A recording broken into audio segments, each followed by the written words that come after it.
몰락해가는 자본주의의 위기가 노동 대중에게 끔찍한 고통을 가하고 있는 지금, 수백만 명의 실업자가 굶주리고 있고 앞으로 실업자는 더 늘어날 것이고 농민과 소상인의 몰락은 가속화될 것입니다. 이런 상황에서 파시스트 나치 돌격대는 지난 수주간 폭력과 살육을 자행했고, 힌덴부르크 대통령 정부는 헌법을 어기고 의회를 완전히 무시하고 있습니다. 정부를 타도해야 합니다. 의회는 대통령과 관료들을 헌법 위반으로 고발하고 법정에 세워야 합니다.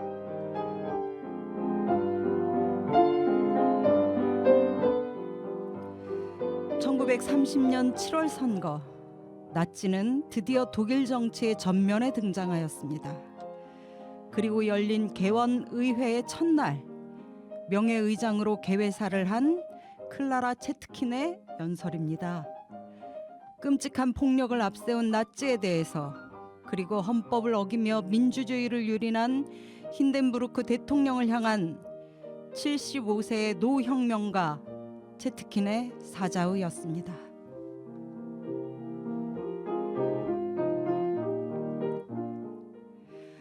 대통령의 헌법 유린 탄핵 소추로 한시름 놓았지만 여전히 말도 안 되는 극우 정치의 논리가 판을 치고 있는 오늘의 한국 정치를 보면서 클라라 체트킨의 연설이 새삼 가슴에 와 닿습니다. 체트킨의 절규를 귓등으로 흘린 독일의 정치는 이후 독일 역사에서 가장 어두운 시대를 지나게 됩니다. 그러면 우리는 어찌 해야 될까요?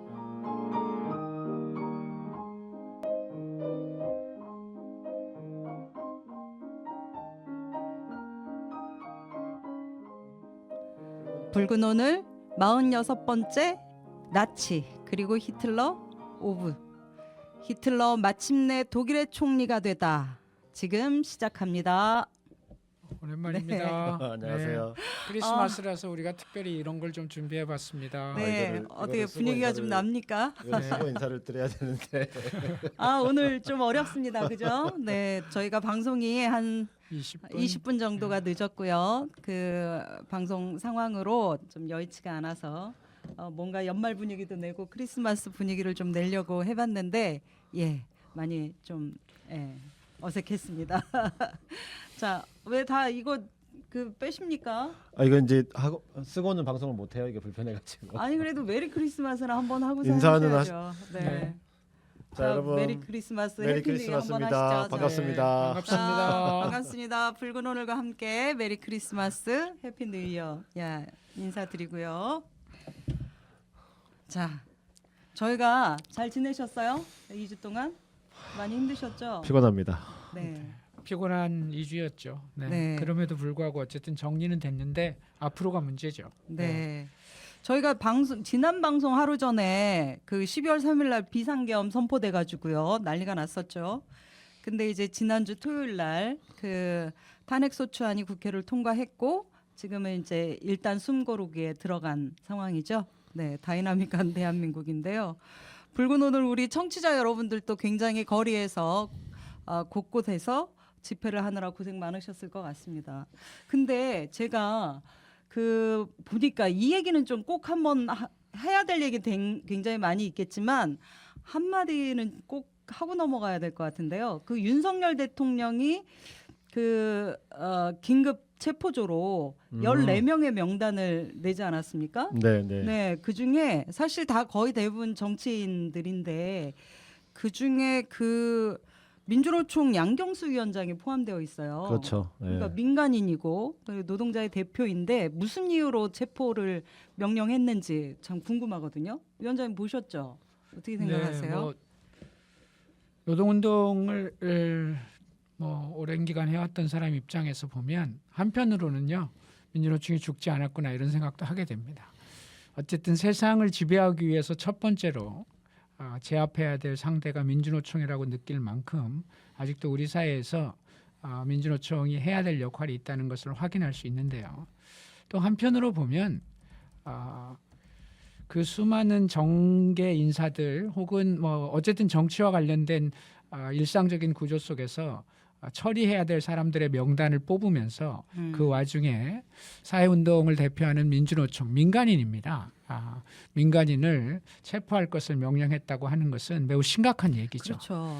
그런데 이걸 받아들이는 언론 또는 일반적인 시민들의 시각 또한 그냥 지나치듯이 보는데요. 사실 이건 좀 심각한 문제입니다. 제가 볼 때는 예를 들면 언론이나 이런 데서도 정치가 아닌 민간의 영역과 사회운동을 하는 사람에 대한 체포영장을 발부했다라고 하는 사실에 대해서 특히 노동자들을 대표하는 민주노총 위원장에게 체포영장을 발부했다는 것에 대해서 이게 얼마나 심각한 문제고 이게 현실적으로 체포라고 하는 것들의 과정을 거치면서도 가장 이 정권이 어떤 정권인지를 확인시켜 주는 거죠. 이런 생각도 해봤어요. 그야말로 한국 사회에서 어쨌든 시민사회 단체의 무슨 참여연대 대표를 체포영장을 청구했다 이랬으면 언론이 아마 굉장히 크게 받았을 거예요. 그러니까요. 그런데 이제 민주노총 위원장 이런 문제에 대해서 너무 무감각하게 지나가는 세태 혹은 언론 이런 것들에 대해서 한편으로는 매우 좀 그러니까요. 유감스러웠습니다. 네. 아니 PD 수첩에서도 14명의 명단을 보여주면서 마지막에 노동단체 대표 이렇게만 표현했더라고요. 그러니까 민주노총에 대해서 콕 집어서 그렇게 체포 명령을 한 것이 갖는 상징성들이 있을 텐데요. 어쨌든 노동자들의 힘을 통해서 정치를 바꿔나가는 그런 여정도 함께 가야 될 거라고 생각을 합니다. 네. 나경채 우리 그 사무국장님 특히 집회를 많이 다니셨죠? 네. 힘드셨겠어요. 피곤합니다. 네. 앉기만 하면 잠이 옵니다. 네. 자, 그래도 이제 이 윤석열 정부의 탄핵 상황이 완전히 끝난 건 아니기 때문에 우리 모두가 긴장하며 연말연시를 함께 보내면서도 민주주의를 되찾기 위한 여정을 잘 마무리했으면 좋겠습니다. 네. 아유 이제 그러면 우리 그 시작해 볼까요? 네, 들어가도록 하죠. 예. 네. 많이 늦어지긴 했는데 그럼 이제 붉은 오늘 시작해 보도록 하겠습니다. 자.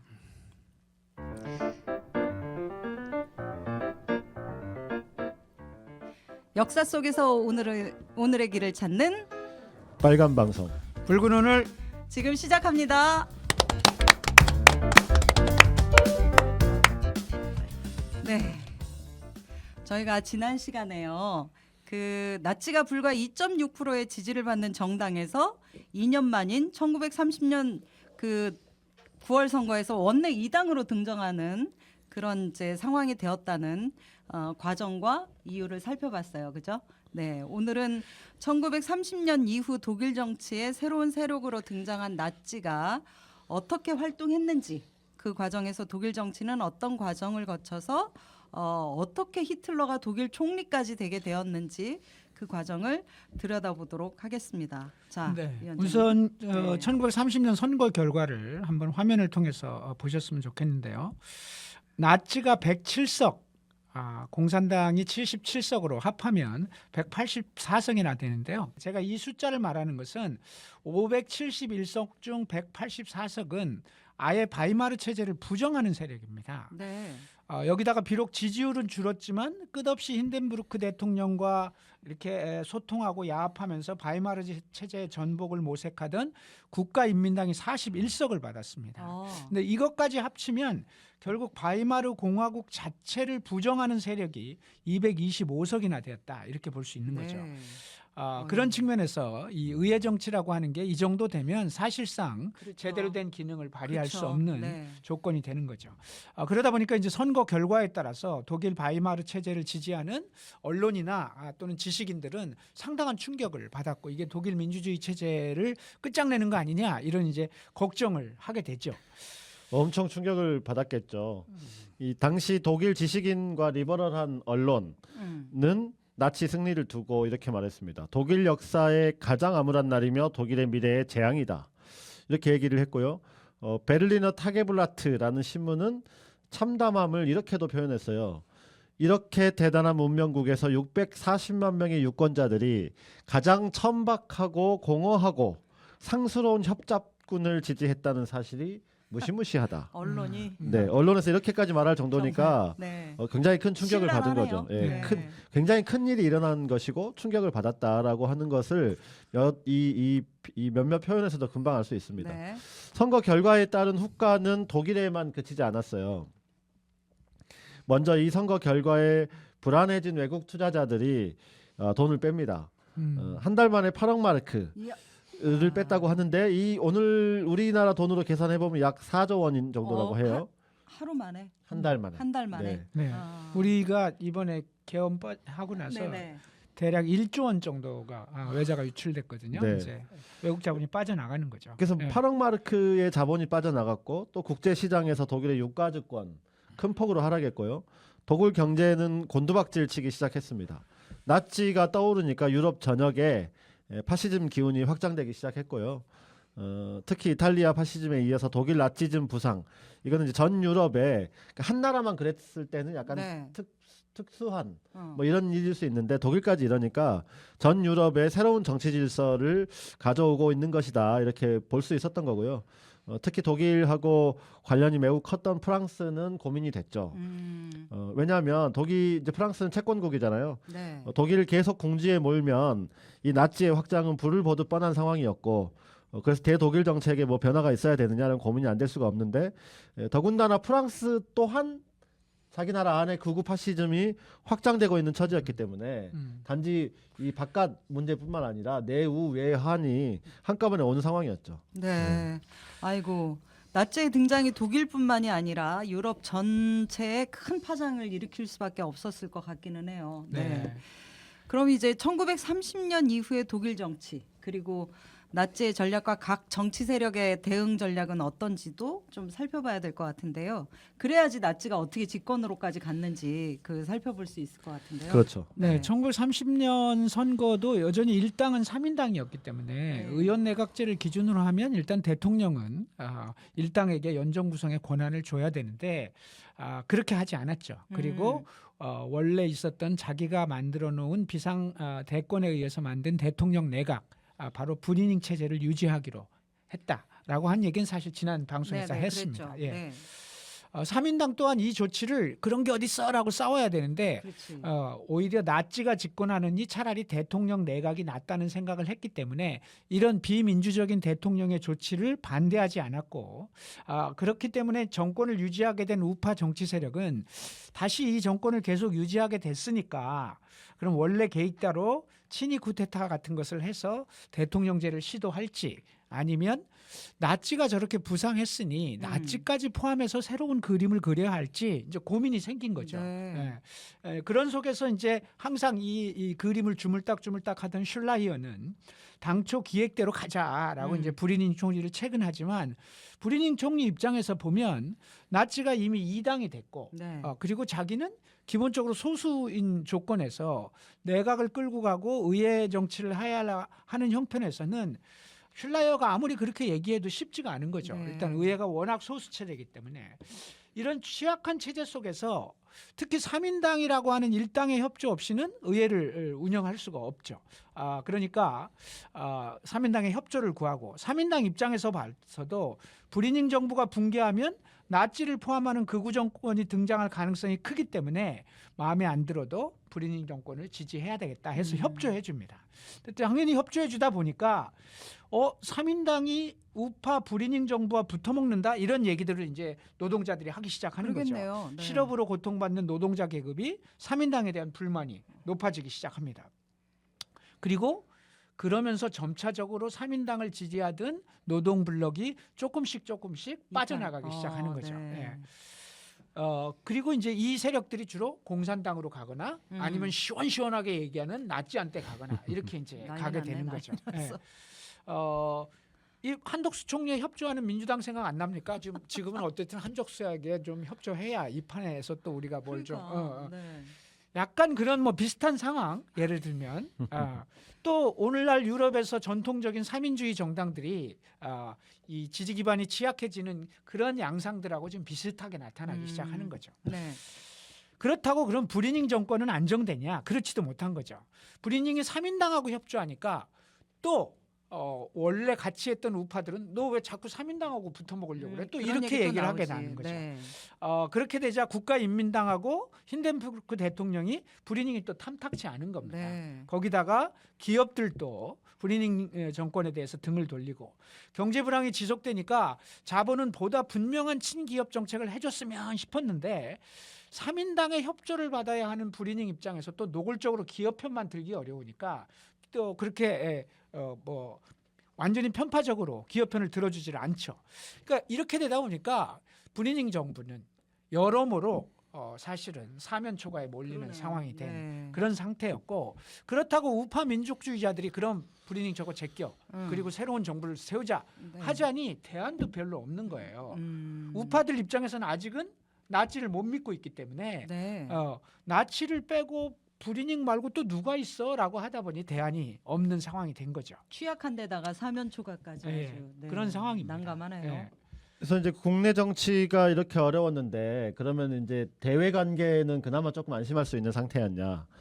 또 그렇지가 않았던 거죠. 저런. 브리닝 정부 최대 현안은 사실은 국내 문제보다도 외교 문제에 있었는데요. 그 중에서도 배상금 문제, 누누이 네. 얘기했지만 네. 엄청난 액수를 갚아야 되는 이 배상금 문제가 아직 해결 안 된 상태였고요. 의회가 교착 상태가 유지되면서 이렇다 할 경제 대책을 못 세웠어요. 브리닝 정부가. 이 브리닝은 힌덴부르크 대통령의 긴급 명령을 통해서 증세를 합니다. 600만으로 늘어난 실업자에 대한 실업급여를 지급하고 공무원 급여를 미봉책으로 증세를 통해서 해결하기는 하는데 그래도 배상금 문제는 여전히 독일 재정을 압박하는 상황이었고요. 재정 적자가 계속 불어나고 이를 해결하기 위해서 미국에서 단기 차관을 들여오긴 합니다. 그렇지만 한마디로 이건 언발의 오줌 누기에 불과했다. 이런 속에서 브리닝은 사면초가 상황에서 이 상황을 기회로 만들자 이렇게 마음을 먹습니다. 즉 배상금이 너무 과도하면 배상금은커녕 여러 은행으로부터 외국 은행으로부터 빌린 민간 금융 체급까지 우리가 채무 불이행할 수밖에 없다. 따라서 이렇게 되면 독일 경제가 이렇게 무너지고 니네들한테 채무 불이행을 하면 유럽의 모든 나라의 경제가 치명적일 것이다. 사실 협박을 하는 거죠. 이게 사실 그리스의 금융위기 왔을 때 시리자 일각에서 그럼 배째라고 한번 해보자 이렇게 이제 나간 적이 있었거든요. 네. 그러니까 우리를 자꾸 압박하면 니네들도 어려워질 거야. 어. 또 비슷한 니네들의 경제문만 어려워질 게 아니고 독일의 나치 같은 당이 니네 나라에서도 계속 성장할 거야. 이렇게까지 협박이 되는 거죠. 예. 브리닝은 긴축 재정을 운영하면서 의도적으로 경제 위기를 부풀립니다. 이제 이 뭔지 감이 오시죠? 배째라. 네. 네, 배째라가 되는 겁니다. 니들 자꾸 이렇게 하면 난 이제 완전히 그냥 그런 거죠. 대책 없으니까 알아서 네. 해. 뭐 우리 그래서 모라토리움 선언하고 말 그러니까, 거야. 뭐 이렇게 하는 거죠. 그래서 이제 우통 벗고 문신 보여주고 이렇게 하는 거죠. 예, 의도적인 디플레이션 정책을 펼치고 심지어는 프랑스가 제안한 차관도 프랑스가 너네 어려우니까 돈 빌려줄게 이렇게 했는데도 불구하고 여러 가지 핑계를 대면서 안 받습니다. 네. 네. 그러니까 이제 이런 속에서 모라토리움에 대한 협박을 계속하고 이 도박은 결국은 성공합니다. 네. 1931년이 되면 미국하고 유럽 각국에서 독일 위기를 해결하기 위해서 배상금과 차관을 갚아라라고 해야 되는데 그걸 유예해 줍니다. 이걸 이제 후보 모라토리움 이렇게 말하는데요. 네. 미국 대통령이었던 후보가 제안한 것을 따서 이름을 지은 겁니다. 이 모라토리움은 1년 후 1932년에 로잔 조약을 통해서 영구화됩니다. 로잔은 이제 지명인데요. 독일로서는 엄청난 성과였죠. 네. 세상에. 우통 벗으면 된다는 문제가 해결되는 겁니다. 그럼 이제 이게 배상금을 이제 더 이상 안 해도 되는 거예요? 아니죠. 아니죠, 배상금을 이제. 아예 면제시켜준 건 아닌데. 그러니까 성과를 거뒀어요. 배상금 어쨌든 지급을 당장의 유예하고 어떤 위협은 안 되는 거잖아요. 숨을 쉴 수 있게 해주긴 했는데 네. 그렇지만 때는 성공했네. 그렇지만 때는 네. 1930년대. 네. 예.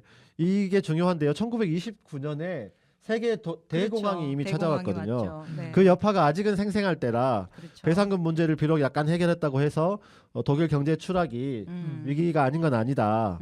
그래서 1931년 독일 경제는 여전히 추락한 상태였고 브리닝 내각을 통한 대통령제로의 체제 전환은커녕 정권 유지조차 여전히 불안한 상황이었다. 네. 국민들은 당연히 불만이 커져갔고 그렇다고 힌덴부르크와 우파 세력들이 무슨 다른 뾰족한 수를 갖고 있지도 못했다.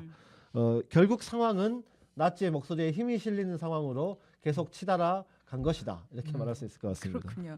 아니 쭉 들으면서 드는 느낌이 이게 이제 100년 전의 얘기가 아니라 사실은 바로 지금 우리의 얘기 비슷하기도 하다 이런 네, 생각도 네. 드는데 공황 그리고 금융위기, 모라토리움과 구제금융, 세계화와 자본주의 체제의 위기 그리고 재정위기와 민생 문제 이게 바로 우리가 그 그렇죠. 97년도 IMF 때 비슷한 상황들 아닙니까? 네. 네. 어쨌든 이 과정에서 입지를 넓히는 우파 정당 그리고 극우 세력들 우리가 이제 히틀러가 집권 과정을 들여다보고 있는지 왜 이런 걸 들여다봐야 하는지를 다시 한번 이제 느끼게 해주는 이야기였는데요. 자, 지금까지 독일의 전반적인 상황은 살펴봤지만 이 기간 동안에 그 제2당으로 부상한 그러면 나치는 어떤 일들을 하고 있었는지 이 상황에서 나치와 히틀러는 어디 있었는지 좀 들어볼까요? 네, 1930년 9월 15일 나치가 충격적인 승리를 기록하던 선거 날부터 이야기를 아, 네. 시작하면 네. 개표가 시작됩니다. 히틀러는 네. 어딘가로 갑니다. 어딘가로? 아주 상징적인 그리고 의미 있는 장소로 갑니다. 오. 어디겠습니까? 뮌헨, 브리거 브로이 켈러, 비어홀. 네, 거기로 갑니다. 알죠. 바로 네. 그 7년 전 맥주홀 폭동을 일으켰던 바로 그 장소. 네, 맞습니다. 바로 그 장소로 가는데요.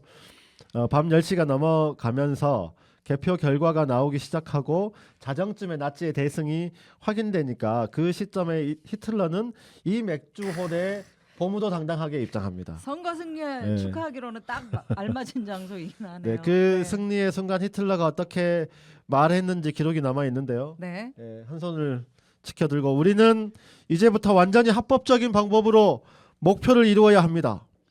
다른 당들이 우리를 분열시키기 위해 눈을 부라리고 있습니다. 우리는 지도부를 중심으로 뭉쳐서 움직여야 합니다. 시간은 우리 편입니다. 우리가 마침내 권력을 차지할 시간이 오고 있습니다. 이렇게 말합니다. 당원들 난리 났겠네.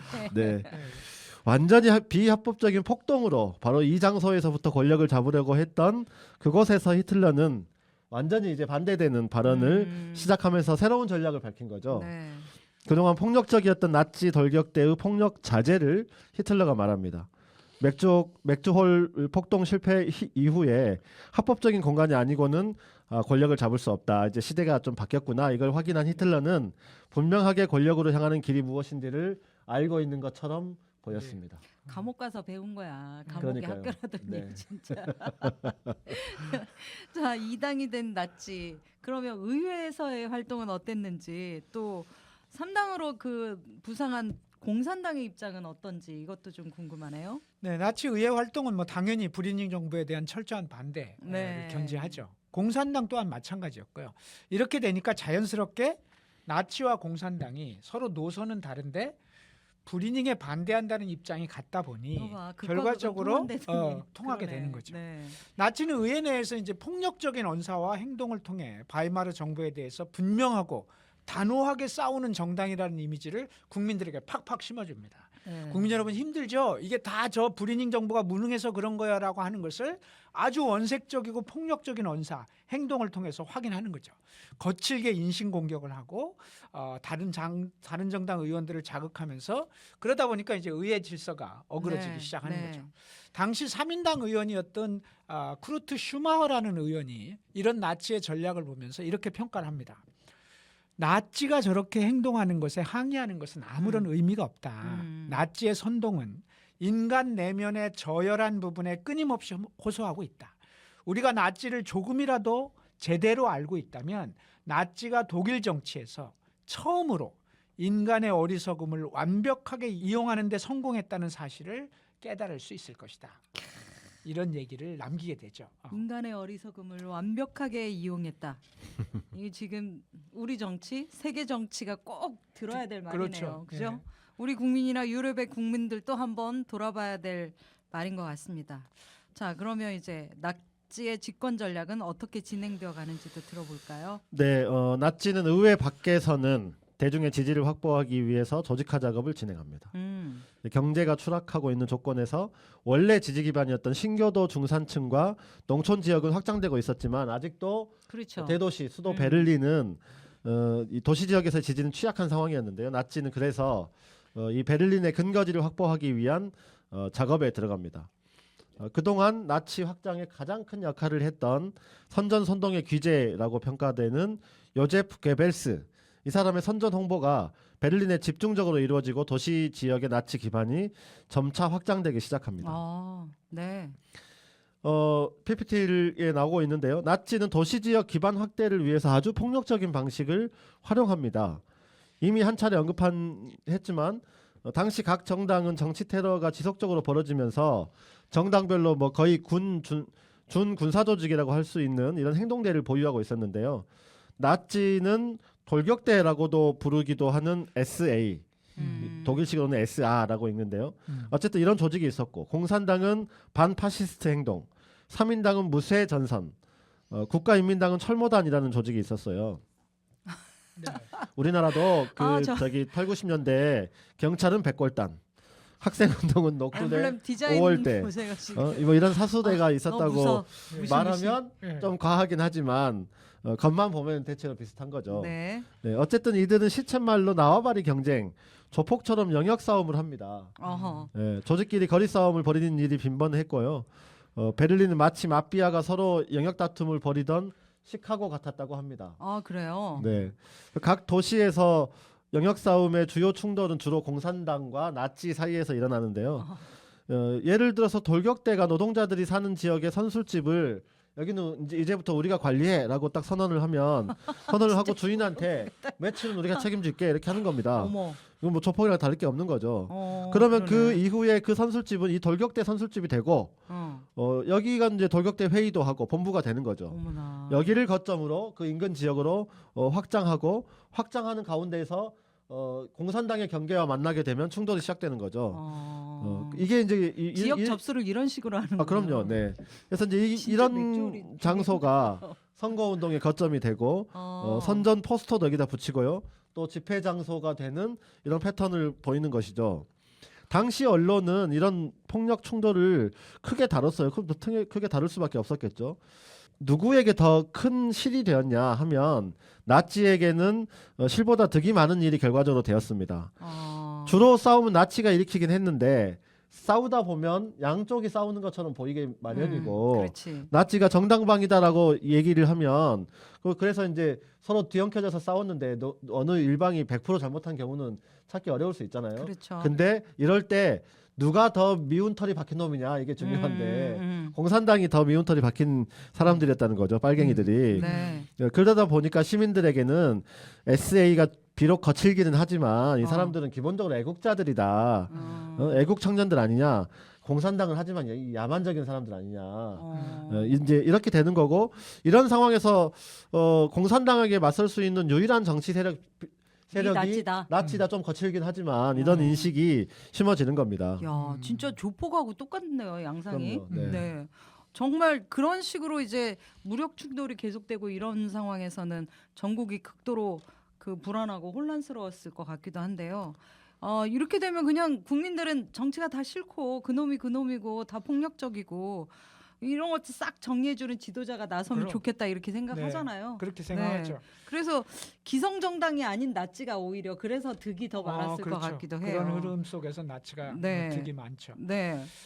그래 이런 상황에서는 기성정치 해결 못하는 기성정치 다 욕먹기 마련이니까요. 그럼요. 네. 네. 그러니까 이제 이런 상황이 이럼에도 불구하고 사실 불이닝 정부는 속수무책이었던 거죠. 그렇다고 해서 나치가 이렇게 세를 확장한다고 해서 나치가 갑자기 폭력적으로 정부를 탈취할 수도 없는 상황이니까 그렇죠. 네. 현실적으로 정치 자체가 굉장히 무력해 보이고 국민들이 보기에는 맨날 쌈박질만 하는 놈들 이렇게 될 네. 수밖에 없는 구조가 된 거죠. 그러자 우파 일부에서는 야 이러지 말고 나치를 포함해서 우파 대연정을 한번 해보자. 우파 대연정. 이렇게 네. 이제 생각하는 거죠. 네. 그래서 히틀러에게 접근을 시작해요. 근데 이제 그것도 일부의 생각일 뿐이지 힌덴부르크나 중앙당을 비롯한 중도와 우파 정당 원래 이 독일을 끌고 온 우파 정당들 입장에서는 싫어. 아이 그것들하고는 안 해. 이렇게 생각하는 거죠. 네. 그럼 나치는 뭐 우리 좀 끼워주세요 이런 것도 아니야. 나치도 너네들하고 우리도 안 해. 마 이런 분위기인 거죠. 자유통일당 취급을 받았나 봐요. 왜냐하면 나치는 우파 정당은 우리가 얘기하는 독일을 살리는 방식과 관련해서 안 했고 너네도 똑같이 부역자야 이렇게 생각하는 거죠. 바이마르 체제의 부역자야. 그렇기 때문에 너네들하고 같이 뭘 도모할 생각이 없어. 이렇게 이제 나치도 싫어해. 이렇게 속절없이 시간만 가는 거죠. 이런 상황에서 아주 중요한 정치적 행사가 다가옵니다. 네. 대통령 선거가 다시 온 거죠. 아이고, 대통령 선거. 네. 그러니까 이게 임기가 7년이니까 1925년에 선거를 했잖아요. 그러니까 32년이면 대략 1년 정도 시간이 남은 거네요. 그러면 힌덴부르크가 또 출마하나요? 우파로서는 권력 유지를 위해서 힌덴부르크 외에는 특별한 인물이 지금 없는 상황인 거잖아요. 우리의 힌덴부르크 선생님 재출마가 쉽지 않은 조건이었습니다. 왜요? 연세가 많으셨습니다. 아이 뭐 안타까운데요. 어쨌든 첫 대통령 당선될 때 이분의 나이가 이미 78세였어요. 처음 여기에 이제 7년이 지났으니까 85세에 다시 출마를 해달라라고 하는 요청을 100년 전에 85세면 지금의 그렇죠. 85세하고 그럼요. 완전 다른 평균 거죠. 연령하고 그렇죠. 네네. 이거는요. 1960년 대한민국 어. 제4대 대통령이 된 이승만의 나이가 당시에 80세였어요. 근데 이 선거에서 이승만 나이 때문에 언제 유고가 될지 몰랐기 때문에 그렇지. 부통령 선거가 매우 중요했고 그래서 부정선거라는 거죠. 그것 때문에 부정선거 그다음에 4.19가 일어난 것처럼 그렇군요. 이 나이가 이제 약간 돌아가실지도 모른다 이런 상태가 되면 문제가 되는데요. 그보다 5살이나 힌덴부르크가 많았던 거예요. 그러네. 예, 바이든이 고령 때문에 출마를 포기했는데 그때 나이가 82세였어요 올해. 그러니까 이 나이 85세는 정치에서 그렇죠. 치명적일 네. 수도 있는 거죠. 그러네요. 어쨌든 힌덴부르크는 출마만 한다면 고령에도 불구하고 상징적 위상 때문에 그렇지. 당선 가능성은 있었습니다. 만약 출마하지 않을 경우 대통령으로 가장 유력한 사람은 히틀러 진짜. 상황인 거죠. 와. 네. 그래서 이제 대안 없는 우파 정당들은 히틀러는 안 되기 때문에 힌덴부르크의 출마를 종용합니다. 부탁을 넘어서 종용하게 되고요. 마땅한 출마자가 없던 3인당 또한 힌덴부르크라도 출마를 받아들일 수밖에 없는 상황이었다. 이제 이런 상황에서 히틀러가 출마를 선언한 상황에서 힌덴부르크는 고민할 수밖에 없겠죠. 주저하면서 고민을 합니다. 선거에 나가면 나는 온건한 우파와 중도 세력 그리고 3인당까지 지지 세력을 합쳐야 당선될 수 있고 또 자연스럽게 원래 지지 기반이었던 우파 민족주의하고는 선을 약간 그어야 돼요. 3인당하고 손을 잡아야 되니까. 네. 네. 근데 이제 우파 민족주의가 선을 그어야 하는데 그 세력을 히틀러에게 넘겨주는 꼴은 또 싫은 거죠. 네. 자기는 누가 뭐래도 우파 민족주의의 상징 이게 자랑인 사람인데 게다가 자신이 생각하기에는 급이 한참 아래예요. 히틀러는 이 보헤미아 쫄병 이런 자식하고 내가 겨루다니. 네? 이 사람 명예심으로 똘똘 뭉쳐 있는 사람인데 급도 급이지만 그 급 중에서도 사실 약간 이거는 쪼잔한데요. 히틀러 나이가 43세였어요. 진짜 네? 애송이 같아 보였겠네요. 그러니까 힌덴부르크는 거의 나이가 2배 많은 거죠. 그렇지. 한마디로 쪽팔린다고 생각한 건데요. 그렇지만 결국 출마합니다. 네, 히틀러에게 대통령을 내줄 수는 없다. 이렇게 결정을 한 건데요. 대통령 출마자는 결국 모두 4명이었습니다.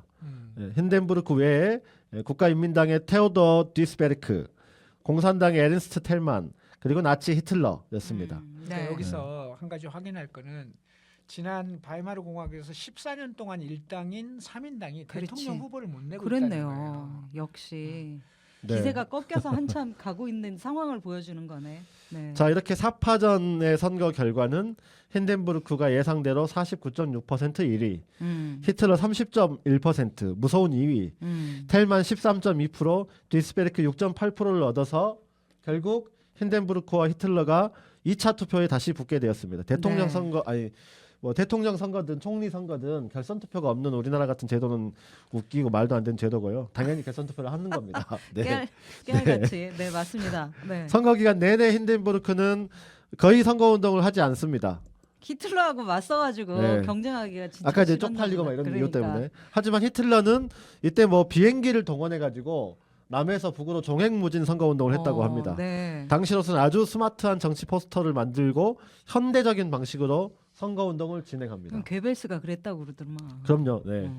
그러니까 이제 힌덴부르크의 나이도 있거니와 이 사람은 기민하게 움직이고 민첩하게 움직이고 이런 스타일이라기보다는 중후하고 명예롭게 움직인 반면에 독일 국민의 답답함을 풀어주는 것이 선거 전략이었던 히틀러는 아주 이 발빠르게 또 스마트하게 최신 기술을 활용하는 선거운동을 한 거죠. 하지만 대세를 뒤집을 수는 없었던 것 같아요. 그렇군요. 2차 투표 결과 힌덴부르크 53, 히틀러 36.8. 어유 그래도 네. 많이 나왔네요. 네, 힌덴부르크가 대통령에 당선됩니다. 아이고 기득권 우파로서는 한시름 놓은 거네요. 그렇죠. 어쨌든 예. 3인당도 마찬가지로 다행이라고 생각했을 것 같고요. 어찌 그 기득권 우파와 이 3인당이 한편이 되는 모양새고 그러네요. 네. 극우 나치에 맞서서 그리고 공산당에 맞서가지고 종래의 전통 좌파와 전통 우파가 중도에서 만나가지고 서로 연합하는 그런 모습도 살짝 보이는 것 같네요.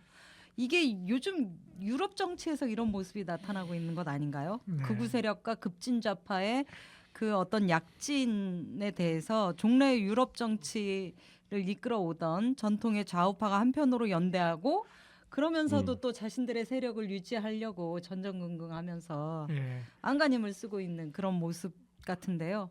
어쨌든 뭐 네. 그러면서도 이제 또 그 와중에 둘 다 몰락해가면서 이제 점점 그래요. 네. 세력이 줄어가고 있죠. 어쨌든 좋은 지적을 하셨는데요. 최근 유럽 정치의 양상이 그대로 오버랩되고 있는데요. 유럽 정치 흐름을 한번 큰 틀에서 제가 뭐 한번 요약을 해보면요.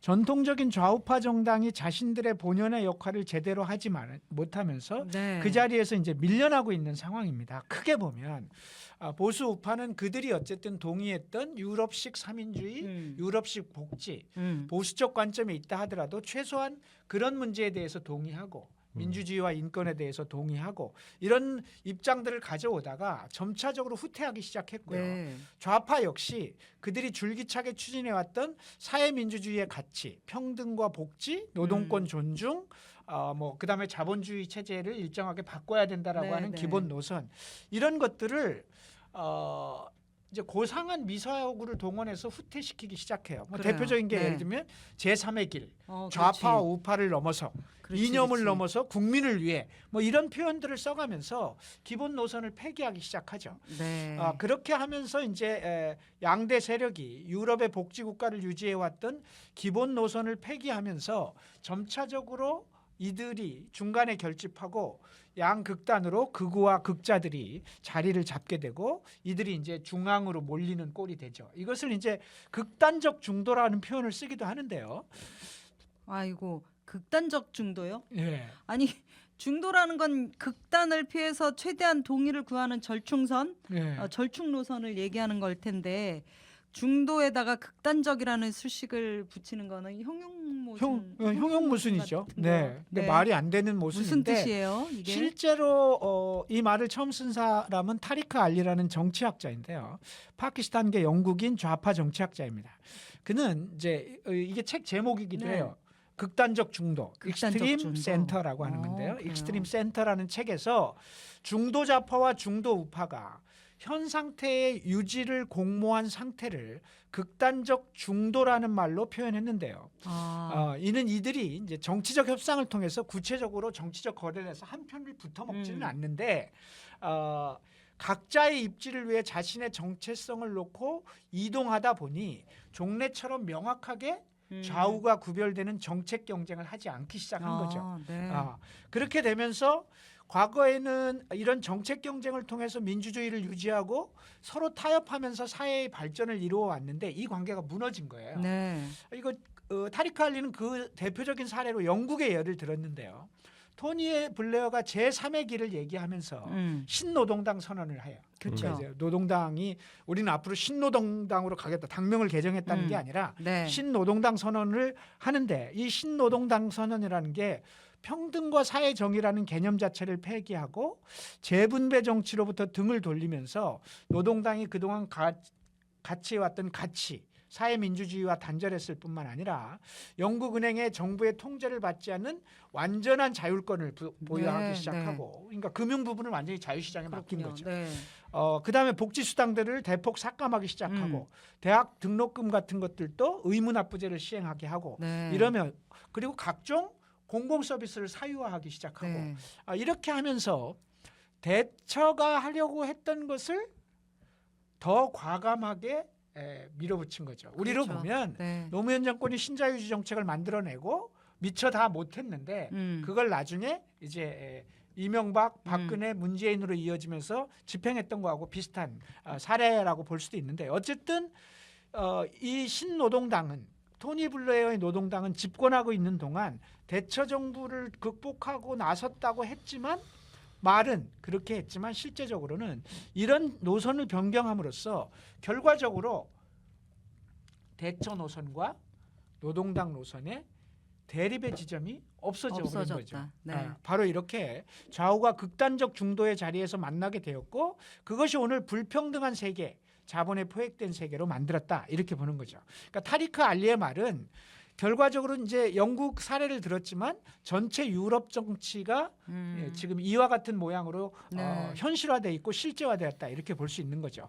경쟁과 대립 없이 극단적인 중도로 이동하면서 정치적 활력은 떨어지고 국민에 대한 책임 의식도 옅어지고 국민은 전통적인 정치 세력에 대한 실망이 쌓이기 시작하고 네. 이 틈에서 극우 정치 세력들이 부상하기 시작하고 네.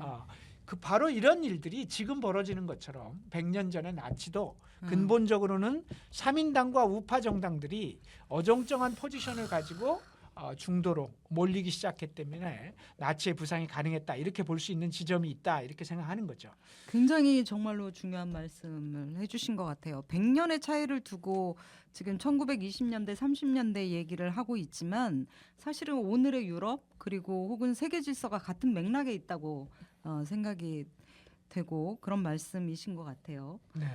극단적 중도, 형용 모순의 말인 것 같지만 설명을 들으니까 정말 그렇네 이런 생각이 드네요. 우리나라도 이런 일이 지금 일어나고 있다고도 볼 수 있는 것 같아요. 그렇죠. 예를 들면 그렇죠. 금투세 폐지, 그렇죠. 가상자산 유예 이거 누가 한 겁니까? 이렇게 물어보면 헷갈리거든요. 그렇죠. 예, 왜냐하면 둘 다 했기 때문에 헷갈려요. 둘 다 같이 뭐 네. 네. 조용히 그냥 그렇게 예, 합의해서 그러니까 지배적인 처리했더라고요. 두 정당 힘이 가장 큰 두 정당의 차이가 점점 소멸되어 가고 있다. 그것도 극단적으로 대체하고 있는 최근의 상황에서 그게 그럼요, 벌어진 그럼요. 일이잖아요. 네. 네. 아무튼 영국의 신노동당 노선 어떤 기자가 영국의 신자유주의를 대표했던 대처에게 퇴임 후에 인터뷰를 했다고 합니다. 스스로 생각할 때 당신의 가장 큰 업적, 넌 뭘 제일 잘했다고 생각해? 이렇게 물어보니까요. 나의 가장 큰 업적은 토니 블레어로 하여금 신노동당을 선언하게 한 것이죠. 이렇게 말했다고 합니다. 이게 이제 슬라보의 지젝이 쓴 자본주의의 희망은 있는가라는 책에 나오는 이야기인데요. 네. 진짜 이렇게 얘기했을까? 네, 진짜 유명한 아주 이야기예요. 유명한 얘기예요. 네. 그렇군요. 슬라보의 지젝도 이 책에서 타리크 알리와 비슷한 얘기를 합니다. 이 사람은 자본주의 체제라고 하는 것은 대립하는 대항 세력의 균형이라는 시스템이 필요하고 그래야지만 노동자와 빈곤층의 생존이 보장되는데 이런 대항 시스템이 없다면 복지국가는 해체될 수밖에 없다. 네. 이렇게 말을 합니다. 그래서 오늘의 세계 정치, 극우의 부상은 극단적 중도의 포지션으로 전락한 전통 좌우의 행보가 불러온 재앙이다. 이렇게도 말할 수 있는 거죠. 네. 이쯤 되면 아까 우리 잠깐 얘기했지만 우리나라의 정치, 국힘과 민주당의 정치를 얘기하지 않을 수 없겠어요. 이 극단적 중도의 정치, 어쨌든 부자 감세, 각종 규제 완화, 그다음에 종부세 완화, 뭐 많잖아요. 그럼요. 사례로 예. 들자면 그런 국힘과 민주당의 공모, 우리도 별로 다르지 않아 보이는데 이것도 한번 얘기를 좀 해야 되지 얘기해야죠. 않겠습니까? 얘기해야 되는데 네, 이제 네. 이쯤 되면 우리나라 정치에 우리 또 나경채 국장 말씀하신 그런 부분을 좀 한번 내놓고 한번 따져봐야 될 텐데 우리 이야기는 나치와 히틀러를 다 훑어본 이후에 한국 정치, 한국의 진보 정치에 대한 전망을 이야기할 때 네. 그때 얘기하는 것으로 하고 자꾸 새끼치면 이게 한도 끝도 없으니까 하던 그래- 얘기를 그럴까요? 좀 마치고 나서 하는 것으로 하죠. 나중에 정리할 때 꼭 하셔야 됩니다. 네, 네. 자, 그러면 저는 이 얘기가 정말 하고 싶었었거든요. 네. 자, 그럼 다시 독일로 가겠습니다. 힌덴부르크가 대통령에 이제 재선이 되었다 하는 데까지 이제 얘기를 하던 중이었는데요.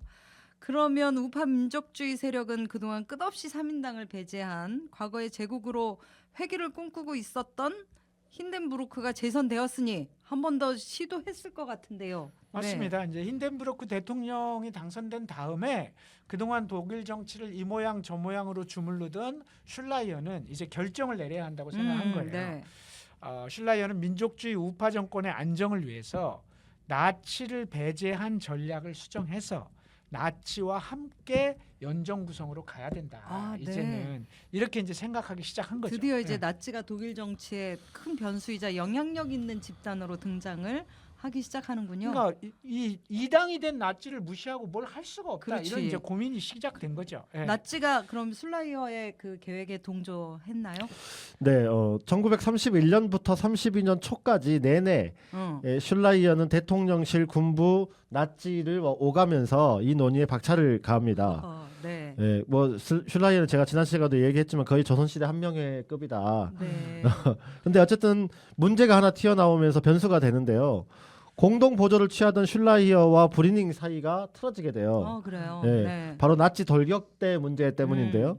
사회적 혼란과 폭력을 일으키고 자기들이 나중에 독일 군대를 대신하겠다 이렇게 떠벌리던 돌격대에 대해서 정치권과 군부는 나치와의 연대와는 별개로 이건 좀 문제다. 경제도 안 좋은데 계속해서 테러 폭력 이거 좀 어떻게 해야 되는 거 아니냐. 이제 이런 생각을 사람들이 많이 하는데 브리닝 총리는 책임 있는 사람이기 때문에 전국 안정을 위해서 이 돌격대는 처리해야 된다. 이렇게 생각합니다. 그런데 힌덴부르크는 이 결정에 동의하면 자기하고 우파 사이가 멀어질 것이다. 이렇게 예상되기 때문에 이거를 좀 주저하는 거죠. 브리닝은 사퇴 배수진을 치면서까지 돌격대 문제를 분명히 해결해야 된다. 이렇게 주장을 합니다. 브리닝 외에 힌덴부르크한테는 당장 다른 대안이 없었기 때문에 수용을 하긴 하는데 슐라히어는 자기가 이 구상으로 세운 브리닝이 자기 말을 안 듣는 것에 대해서 배신감을 느끼게 되고요. 그러니까 자기가 좀 시키는 대로 했으면 좋겠는데 자꾸 독자적인 판단을 하는 거죠. 슐라이어는 이런 브리닝 태도를 보면서 이제는 진짜로 브리닝이 아니라 나치를 중심으로 새 판을 짜야 되겠다. 이런 생각을 하는 것이죠. 아이고, 그럼 이제 나치가 내각에 참여하기까지 되겠네요. 그건 너네들 얘기고 나치는 웃기지 마라 이렇게 생각하는 거죠. 아, 그래요? 사실 짱을 보는 거죠. 어머. 나치는 내각의 일부 참여가 갖는 정치적 득실을 따져보고 주판안을 튕겨보긴 해요. 똑똑하다. 근데 이제 그렇게 나치가 주판안을 튕기는 사이에 슐라이어는 나치를 끌어들이기 위해서 나치와 국가인민당을 같이 붙들어 매고 그렇게 해서 이제 부추겨 가지고 의회에서 일단 새로운 정부를 만들려면 불신임안을 제출해야 되니까 브리닝 정부 불신임안을 제출하게 합니다. 그렇게 해서 바이마르 체제에 부정적이었던 공산당까지 이렇게 해서 어차피 끌어들이니까 전혀 노선은 다르지만 저 정부를 타도하자. 그러니까. 그래 좋아 이렇게 된 거죠. 이렇게 해서 끌어들여서 그렇게 해서 어쨌든 불신임안을 제출하게 됐죠. 그렇게 불신임이 되고 나면 나치 포함해서 새로 우파 정부를 세웁시다. 그렇군요. 이렇게 네. 하면서 이제 하게 되는 거죠. 그런데 3인당 입장에서 보면 이건 틀림없이 이렇게 되면 진짜 대책 없는 우파 정부가 들어서겠다. 그렇지. 이렇게 네. 생각하면서 불신임안을 부결을 시키게 됩니다. 네. 3인당이 이제 동의하지 않고 또 다른 일부 정당들도 동의하지 않으면서 그렇게 해서 어쨌든 불신임안을 부결시키는 것은 성공을 해요. 근데 그렇다고 해서 슐라이어가 이거 안 되겠네. 이제 포기. 이게 아니라 물러날 슐라이어가 아니었죠. 불신임안이 부결되었지만 슐라이어는 한편으로는 대통령 아들인 오스카 폰 힌덴부르크를 네. 부추겨서 브리닝을 해임하게 하고 그렇게 하고 대통령이 해임하면 되니까 의회 불신임이 아니라 이게 대통령 내각이니까 그렇지. 대통령이 또다시 하면 되니까 하라고 계속 꼬드기는 거죠. 그래서 의회에서 불신임은 확정이 됐지만 결과적으로 이 꼬드김이 성공을 해서 마침내 1932년 5월 달에 힌덴부르크는 자신이 임명했던 대통령 내각의 총리 브리닝을 해임해버립니다. 그리고 그때부터 독일은 이제 전혀 다른 국면으로 들어서기 시작하는 거죠. 이게 이제 나중에 생각해 보면 브리닝 총리의 해임이 결과적으로 그 해임 이후 문제가 안 풀리면서 히틀러의 총리가 되는 비단길을 깔아준 꼴이 됩니다. 그러니까 브리닝 총리의 해임은 우파 정부들이 지네끼리 뭘 해먹겠다고 하다가 결국 빈대 잡으려고 하다가 초가상간을 날리듯이 바이마르 체제 전체를 날려버리는 조치가 돼버린 상황인 거죠. 힌덴부르크 대통령은 브리닝 총리를 해임하고 슐라이어가 추천한 중앙당의 프란츠 폰 파펜 이 사람을 총리로 임명합니다. 사진 나오네요. 네, 이제 파펜 정부가 되는 건데요. 슐라이어는 자기 구상대로 전국을 운영하고 자기가 충분히 통제할 수 있다고 생각한 파펜을 추천을 한 건데요. 힌덴부르크하고 슐라이어의 공작으로 바뀐 파펜 내각에 대해 3인당은 반대했습니다. 중앙당 또한 같은 중앙당의 브리닝을 밀어낸 파펜을 뭐 배신자로 봤겠죠. 나치도 공산당도 협조할 이유가 없었고요. 그러다 보니까 파펜 내각은 의회에서 완전히 소수파가 돼버린 거죠. 전국 운영이 어려워진 거죠. 브리닝하고 똑같네. 네, 결국 이 문제 해결이 안 된 거예요. 브리닝은 좀 어렵긴 했지만 3인당이 협조한 정당이어서 네, 여기는 완전 소수파가 취약하네. 돼버린 겁니다. 여기는 완전 취약한. 그러네요. 그래서 이제 요 판단이 들면서 힌덴부르크는 다시 의회를 해산합니다. 어머. 7월 31일에 총선 다시 하겠다 이렇게 선언합니다. 아 진짜. 네. 그래서 이제 32년 7월달에 총선을 하게 되죠. 그래서 전국을 주도하기 위해서 힌덴부르크와 슐라이어는 한편으로 총선을 공고하고 여기 또 다른 작전이 하나 들어가는데요. 그 작전 하나가 바로 프로이센 주정부를 접수하자라는 거였어요. 갑자기 웬 프로이센 주정부 프로젝트인가 싶을 텐데요. 네. 그림 한번 보시죠. 저게 독일 지도인데요. 네. 독일 지도의 파란색 부분이 프로이센 주입니다. 네. 왜 엄청 크네요. 예, 프로이센 이제 프로이센 공국이었죠 옛날에는. 근데 이게 이제 제일 넓은 프로이센을 중심으로 독일 제국이 수립됐던 거고, 그래서 그 프로이센 그렇구나. 공국이 이제 프로이센 주가 된 거죠.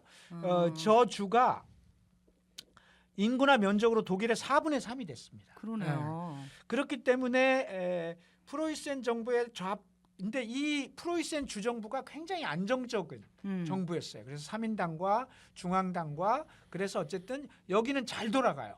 여긴 잘 돌아갔는데 그래서 이 프로이센 정부의 좌파 연정을 무너뜨려야 보다 분명하게 우파 정권의 기반을 확보할 수 있다. 네. 그러니까 중앙은 중앙대로 뭔가 모의를 획책하더라도 일단 프로이센 주정부를 먹어야 된다. 이렇게 해서 이 파펜 정부가 프로이센 주정부는 빨갱이들이다 이렇게 이제 소문을 내기 시작하면서 네. 프로이센 정부의 퇴진을 압박했고 결국 이 주정부가 붕괴하게 됩니다. 어머나. 주정부가 붕괴하게 되고 그렇게 되니까 헌법에 따라서 대통령이 비상조치라는 이름으로 앞으로 프로이센 주는 뭐가 돼요? 나라의 직할주가 된 거예요. 그래서 독일 총리가 직접 프로이센 주 총리를 겸직하도록 만들어 버린 거죠. 네. 그러니까 완전히 이제 우파가 집어먹은 거예요. 프로이센 주를. 사실상 쿠데타였죠. 독일 내에서 우파 정부에 맞설 수 있는 민주주의의 조직적 기반, 지역적 기반을 완전히 붕괴시킨 거죠. 세상에. 이 쿠데타는 결과적으로 얘들은 이렇게 해서 프로이센 주를 먹었는데 별로 한 일도 없이 다 뺏기잖아요. 네. 결국 누구에게 그야말로 황금알을 낳는 거위가 된 거죠. 히틀러에게. 네, 나중에 네. 히틀러가 집권했을 때 이 주는 총리가 직접 관장하는 주가 되다 보니 그러니까. 독일 전체를 먹을 수 있는 기반을 정말 만들어주는. 문제네요. 그렇게 전체 4분의 3이나 되는 지역의 그 행정력을 다 가져간다는 거는. 그러니까 이제 어쨌든 이제 이렇게 기반을 다진 다음에 파펜 정부는 그동안 문제가 됐던 돌격대 문제에 대해서 다 풀어줍니다. 어머.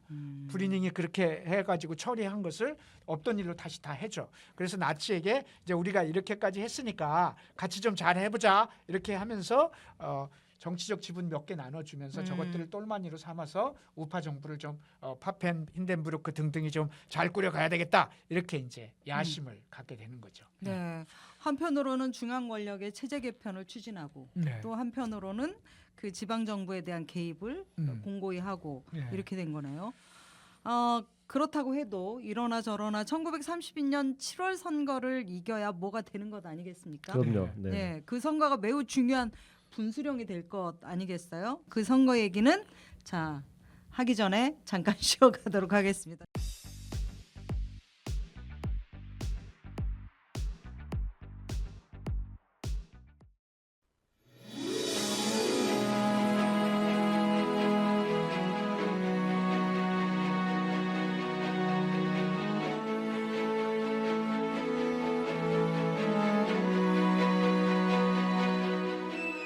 여러분은 지금 붉은 오늘 양경규, 나경채, 심재욱과 함께하고 있습니다. 역사 속에서 오늘의 길을 찾습니다. 붉은 오늘.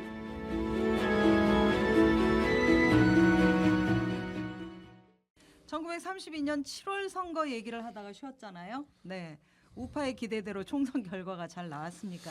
네, 파격적인 결과가 나옵니다. 네, 표를 보시겠습니다. 네, 드디어 나치가 제1당으로 올라섭니다. 1932년 7월입니다. 네. 예, 608석 중에 38.3% 득표, 230석을 차지합니다. 이야. 1919년 선거 이래로 처음으로 3인당이 원내 다수당 지위를 잃은 거고요.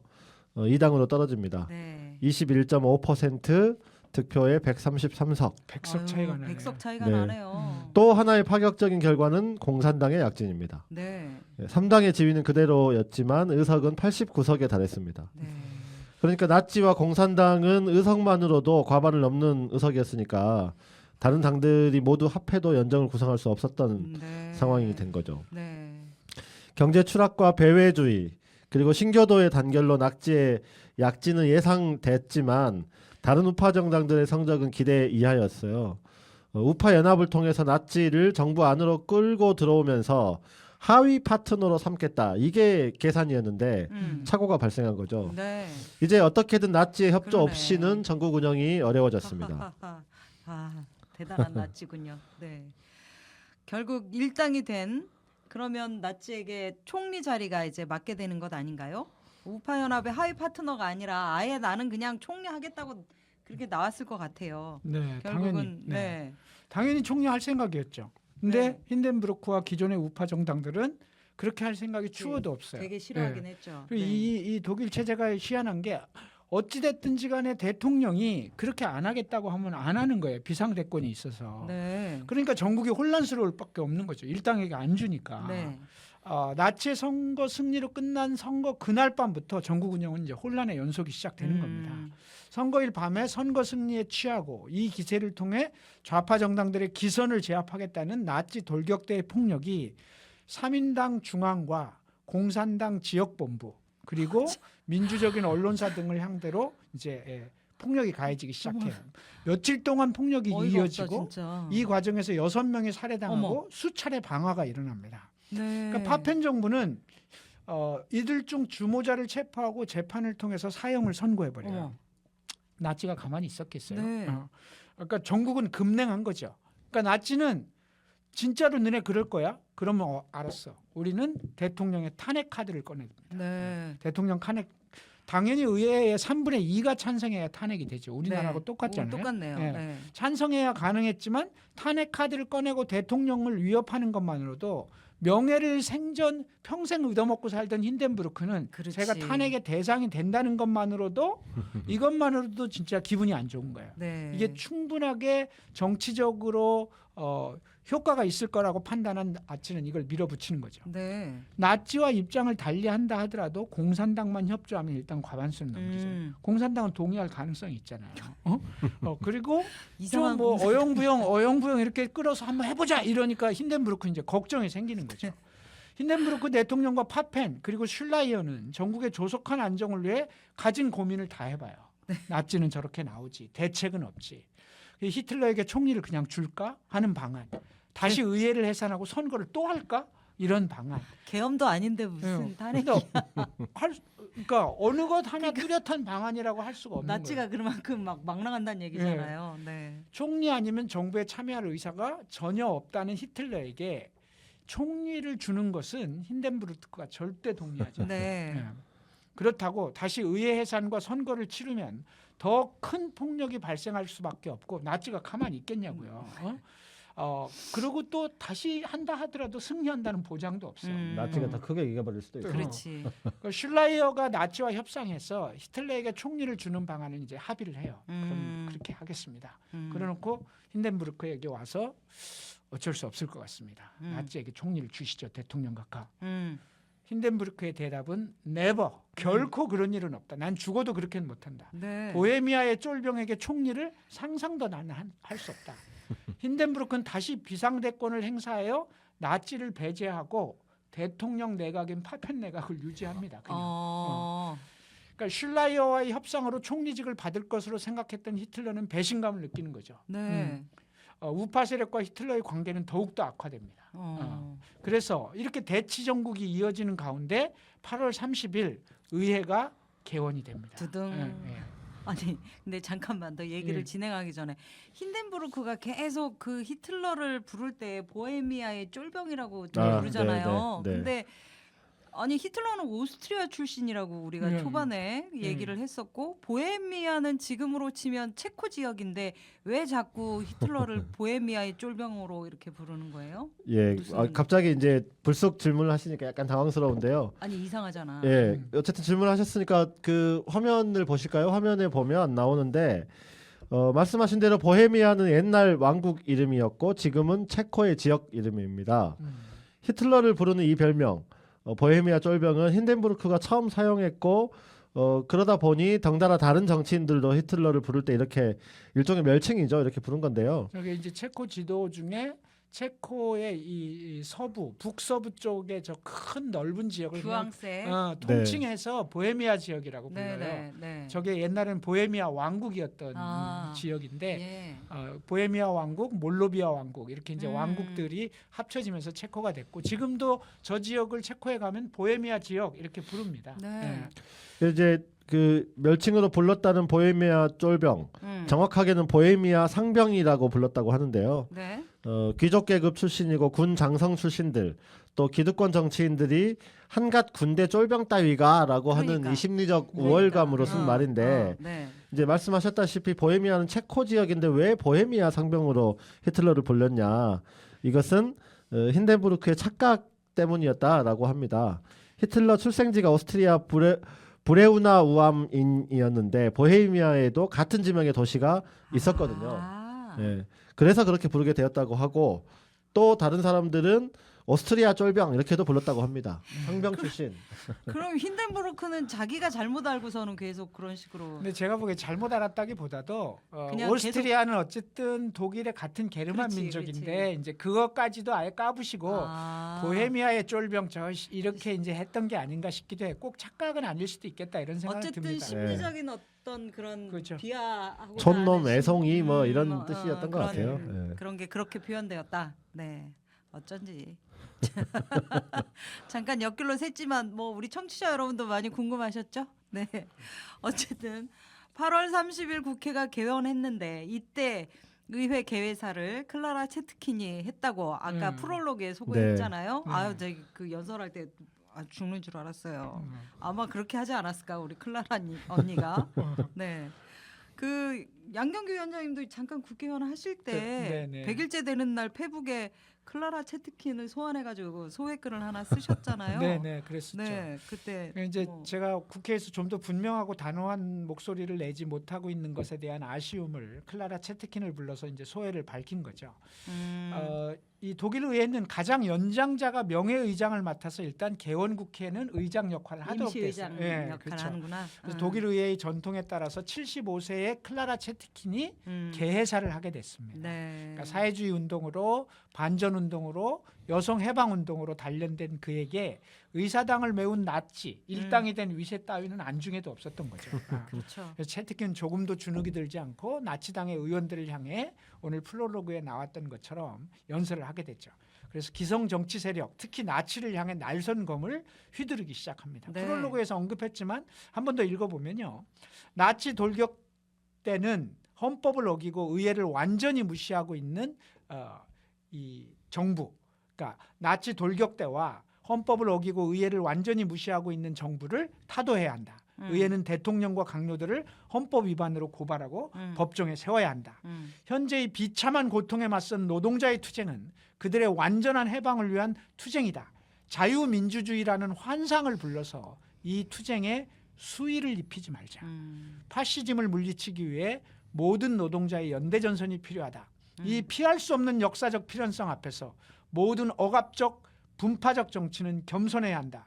고통받는 모든 사람들이여 파시즘에 맞서는 연대전선을 만들자. 이렇게 연설을 하게 됩니다. 멋져. 멋져. 세상을 다 얻은 듯 위세를 부리며 앉아있던 나치 의원들을 침묵하게 한 이 결기.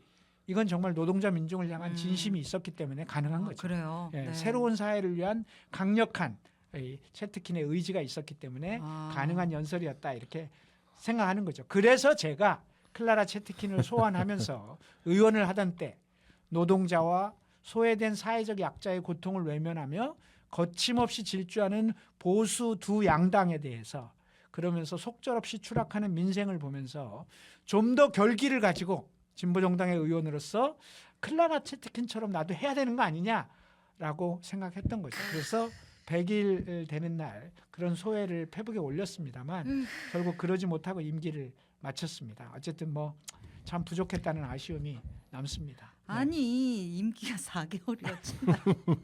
왜 아니겠어요? 저는 정말 그 마음 아니 그러고 보니까 우리가 지금 의원실에 보좌관 2명이 의원님 모시고 지금 불근언을 하고 아 그러네. 아 좀 불근언을 오늘 이게 새삼 진짜 좀 그러네. 네. 이거 네. 고위공직자 불근언을 의정 활동하고 있다는 마음으로 우리 해요. 아니 그러니까 의원님 진짜 의원님으로 모실 때 그 마음을 옆에서 봤으니까 그 4개월이라는 기간의 한계 그 상황이 너무나 이제 충분히 이해가 가요. 의원님이 네. 얼마나 안타깝고 하셨을지.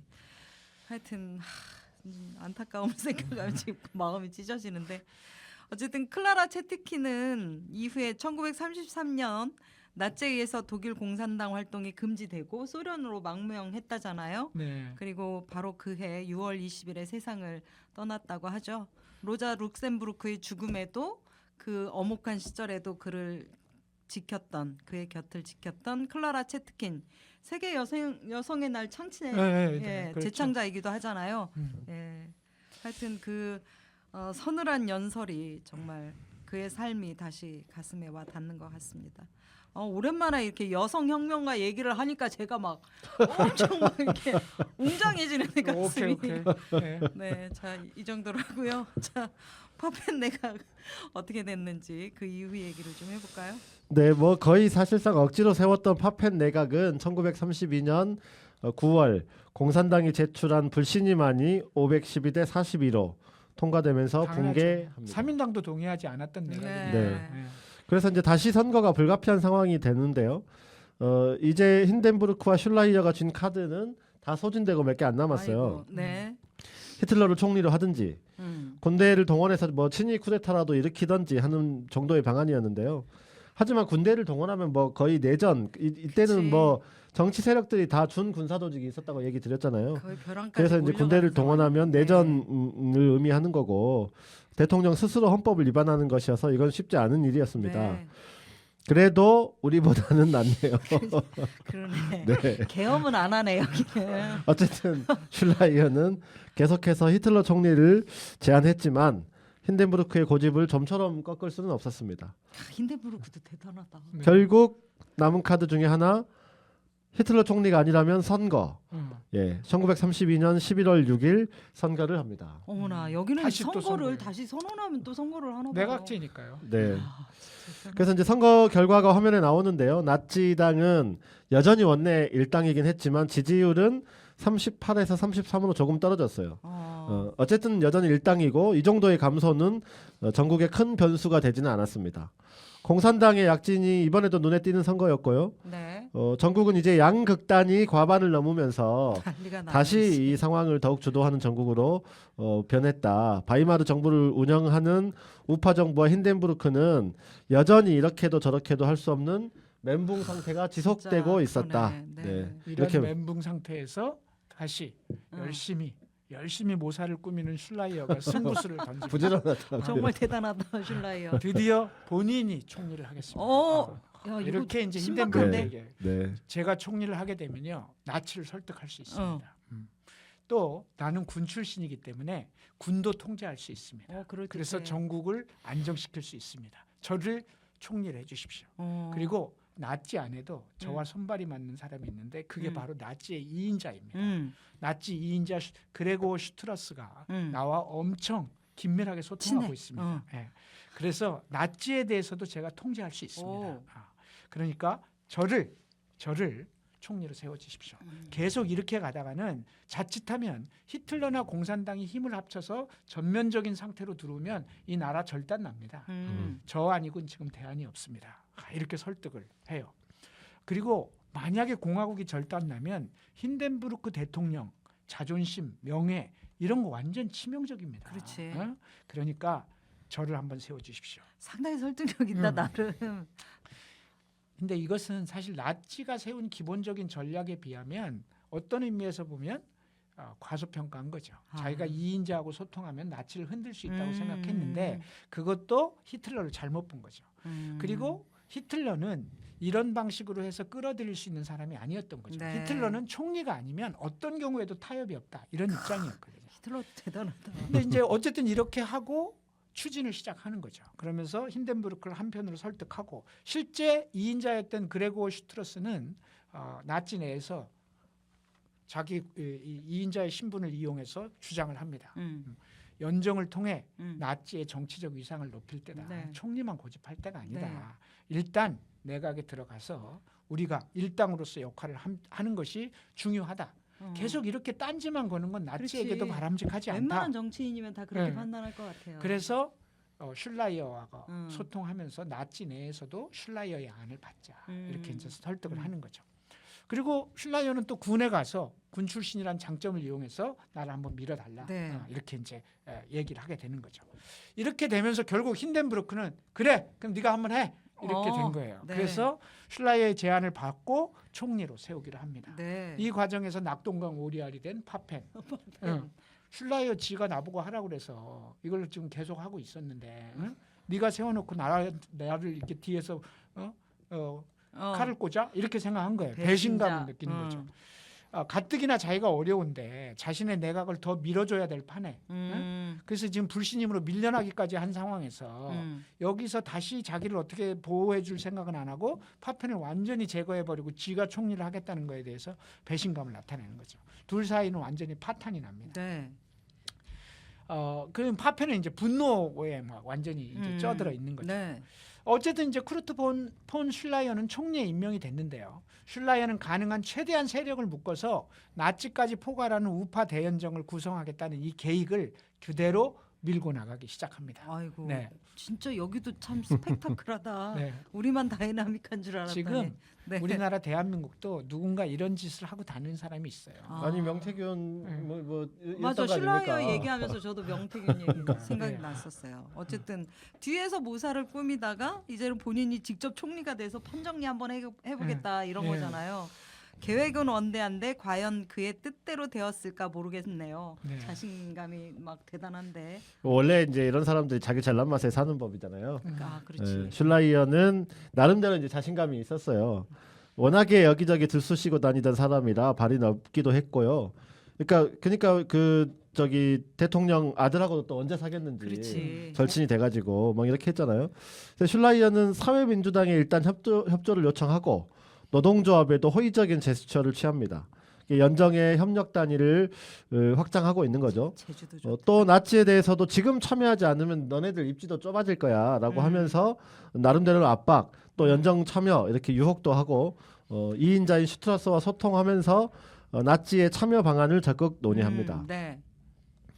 히틀러 부총리 슈트라서 내무장관 카드를 던집니다. 이 정도 받아. 네, 슈트라서는 이 방안을 가지고 나치 내부를 설득합니다. 이거 받자 이제 이런 거죠. 나름 합리적 아니라고 나도 봐. 이거 우리한테도 나쁘지 않아 이제 이렇게 막 하는 나쁘지 거죠. 않지. 예. 슐라이어는 자신감을 갖고 11월 선거에서 지지율이 아까 5% 줄었다고 그랬죠. 이야기했잖아요. 네. 나치에게 지금 참여 안 하면 니네도 힘이 떨어질 거야 이렇게 압박을 합니다. 이렇게 해서 의회 내 과반수 지지를 확보하고 안정적인 보수 우파 정부를 구성하자라고 하는 계획이었던 거죠. 하지만 히틀러는 거부합니다. 예, 근데 뭐 아까도 양현정님도 말씀하셨지만 내가 총리가 아닌 정부는 참여하지 않아. 야, 예. 또 이를 설득하던 슈트라서를 히틀러는 과감히 내쳐버리고 슈트라서는 나치 내에서 지도력을 급격하게 상실합니다. 이런 점이 히틀러가 참 나치내에서 숙청당한 거죠. 네. 아, 참 한 번에 남다른 수청이 것 된 같아. 거고요. 원래 이제 슈트라서는 이 사람도 연설을 잘했다 그래요. 슈트라서가 예, 이 나치당이 연설을 잘하는 사람을 중용하거든요. 그리고 또 아, 브레인이어서 나치내에서 굉장히 똑똑한 사람. 그래요. 예, 네. 뭐 좀 약간 또 잘생기기도 했던 모양이에요. 이런 아깝네. 근데 어쨌든 한 방에 날아가는 거죠. 네. 총선 이후 찍히면 지지율 날아가는 하락으로 거. 주춤했던 히틀러 리더십은 다시 확고해집니다. 어. 네. 슐라이어가 자신했던 연정 구성도 실패로 돌아간 거고요.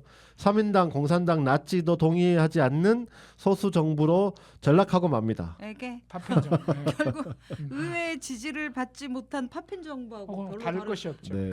그 전에 있었던 브루잉 정부 브루닝 네, 정부하고 거의 비슷한 브루닝 거잖아. 정부보다 훨씬 못한 훨씬 거죠. 더 허약한 거네, 진짜. 그러니까 오도방정 어쨌든. 떨다가 지금 그러니까 파펜을 유지하다가는 내란이 일어날지 모르니까 내가 총리가 돼서 전국 안정이 된다고 막 그렇게 설레발치고 다녔는데 그게 공수표가 됐네요. 그렇죠. 네, 힌덴부르크는 아주 실망하고 화가 났을 것 같은데요. 이제 정부의 혼란 연속이죠. 새로운 총리 임명 이후 기대했던 그림이 그러니까 안 그려진 거죠. 그렇죠. 전국은 각 세력이 암중모색이 교차하면서 심각한 권력 쟁투가 이제 벌어지기 그러네. 시작하는 네. 거예요. 먼저 파펜. 자신을 총리로 세웠다가 여의치 않자 자신을 밀어내고 그렇지. 총리 자리를 차지한 슐라이어. 배신자. 나쁜 놈, 배신자. 파펜이 작업에 들어가요. 그래서 파펜은 12월 중순 이후 히틀러에게 바짝 달라붙습니다. 아이고, 네. 내가 책임지겠다. 세상에. 내가 책임지고 너를 총리로 만들어줄 아이고야. 테니까. 지금 힌덴부르크를 설득할 수 있는 사람은 나밖에 없다. 내가 힌덴부르크를 반드시 설득하겠다.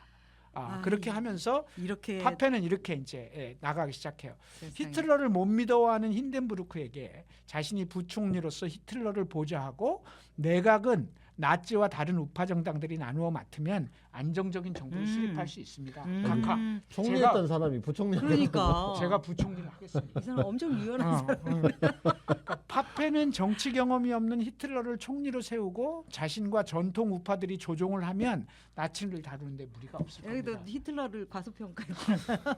다음 히틀러.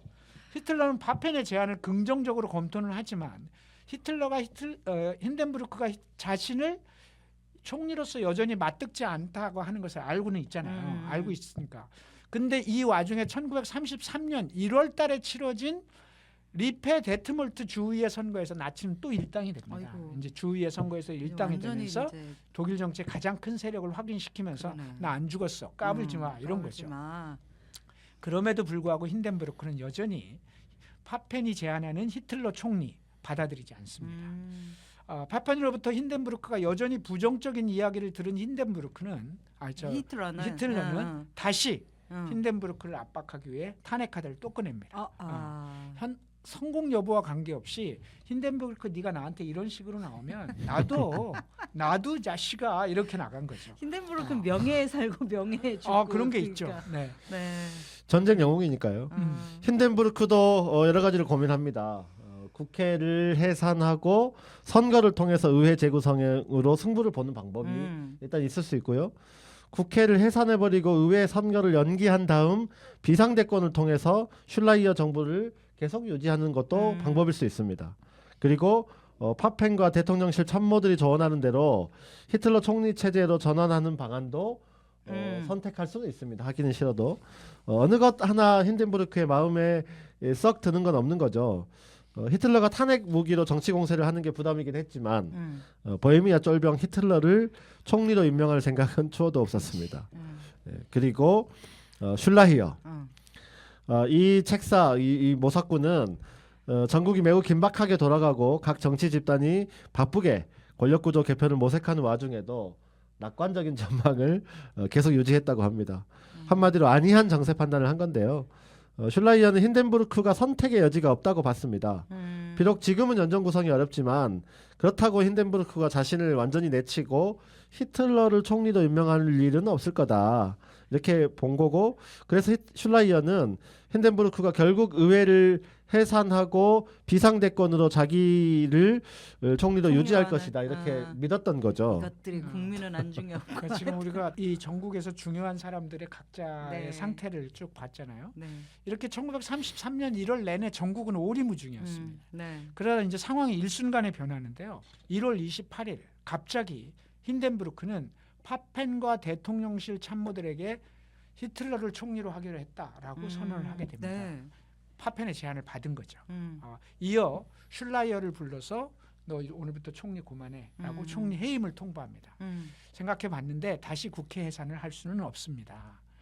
당신이 나치를 끌어들여서 과반수를 확보하려고 노력했다는 것 인정. 고마워. 그런데 불행하게도 뜻대로 안 됐잖아. 그러니 이제는 어쩔 수 없다고 생각해. 그나마 히틀러로 하자. 이 슐라이어 입장에서는 갑작스러운 힌덴부르크의 태도 변화에 뒤통수를 정말로 세게 두드려 맞았는데요. 슐라이어는 파펜과 대통령실의 은밀한 모의 그리고 나치와의 소통 이런 거를 파악하지 못하고 안이하게 바라보고 있었던 거죠. 설사 파악했다 하더라도 힌덴부르크가 파펜이나 히틀러의 손을 들어줄 것이라고는 생각도 못했던 거죠. 그런데 슐라이어의 약점은 나치와 파펜을 과소평가했기 때문에 이런 일이 결국 벌어지게 된 거죠. 네. 그리고 결국 히틀러는 이제 총리로 가게 됩니다. 네, 결국 총리가 됐네요. 네. 네. 여러 가지 정세적 요인이 있었지만 어쨌든 그 과정을 쭉 지금까지 쭉 들어보니까 기성 정치권의 이전 투구 그리고 네. 무능력이 네. 결정적이었다는 생각이 드는데요. 예. 맞습니다. 뭐 어쨌든 권력을 놓지 않으려고 온갖 술수를 막 부리고 이랬던 게 결국은 이게 히틀러가 총리가 되는 중요한 요인이 되었던 거 아니겠어요? 나치의 네. 이제 부상이 이제 정세적 요인, 경제 문제, 뭐 그러니까 외교 문제, 민족 문제 여러 가지가 있었고 그것이 이제 성장의 토양이 됐던 건 사실이지만 네. 결정적으로 정치가 제대로 이루어졌으면 맞아. 제어할 수 있는 부분이 맞아요. 있었는데 지들끼리 뭘 해먹겠다고 이걸 하다가 네. 이렇게 그러니까. 엉망진창을 만들어 놓은 거죠. 네. 히틀러 총리, 나치의 집권, 과연 당시 바이마르 공화국이 선택할 수밖에 없는 필연이었을까?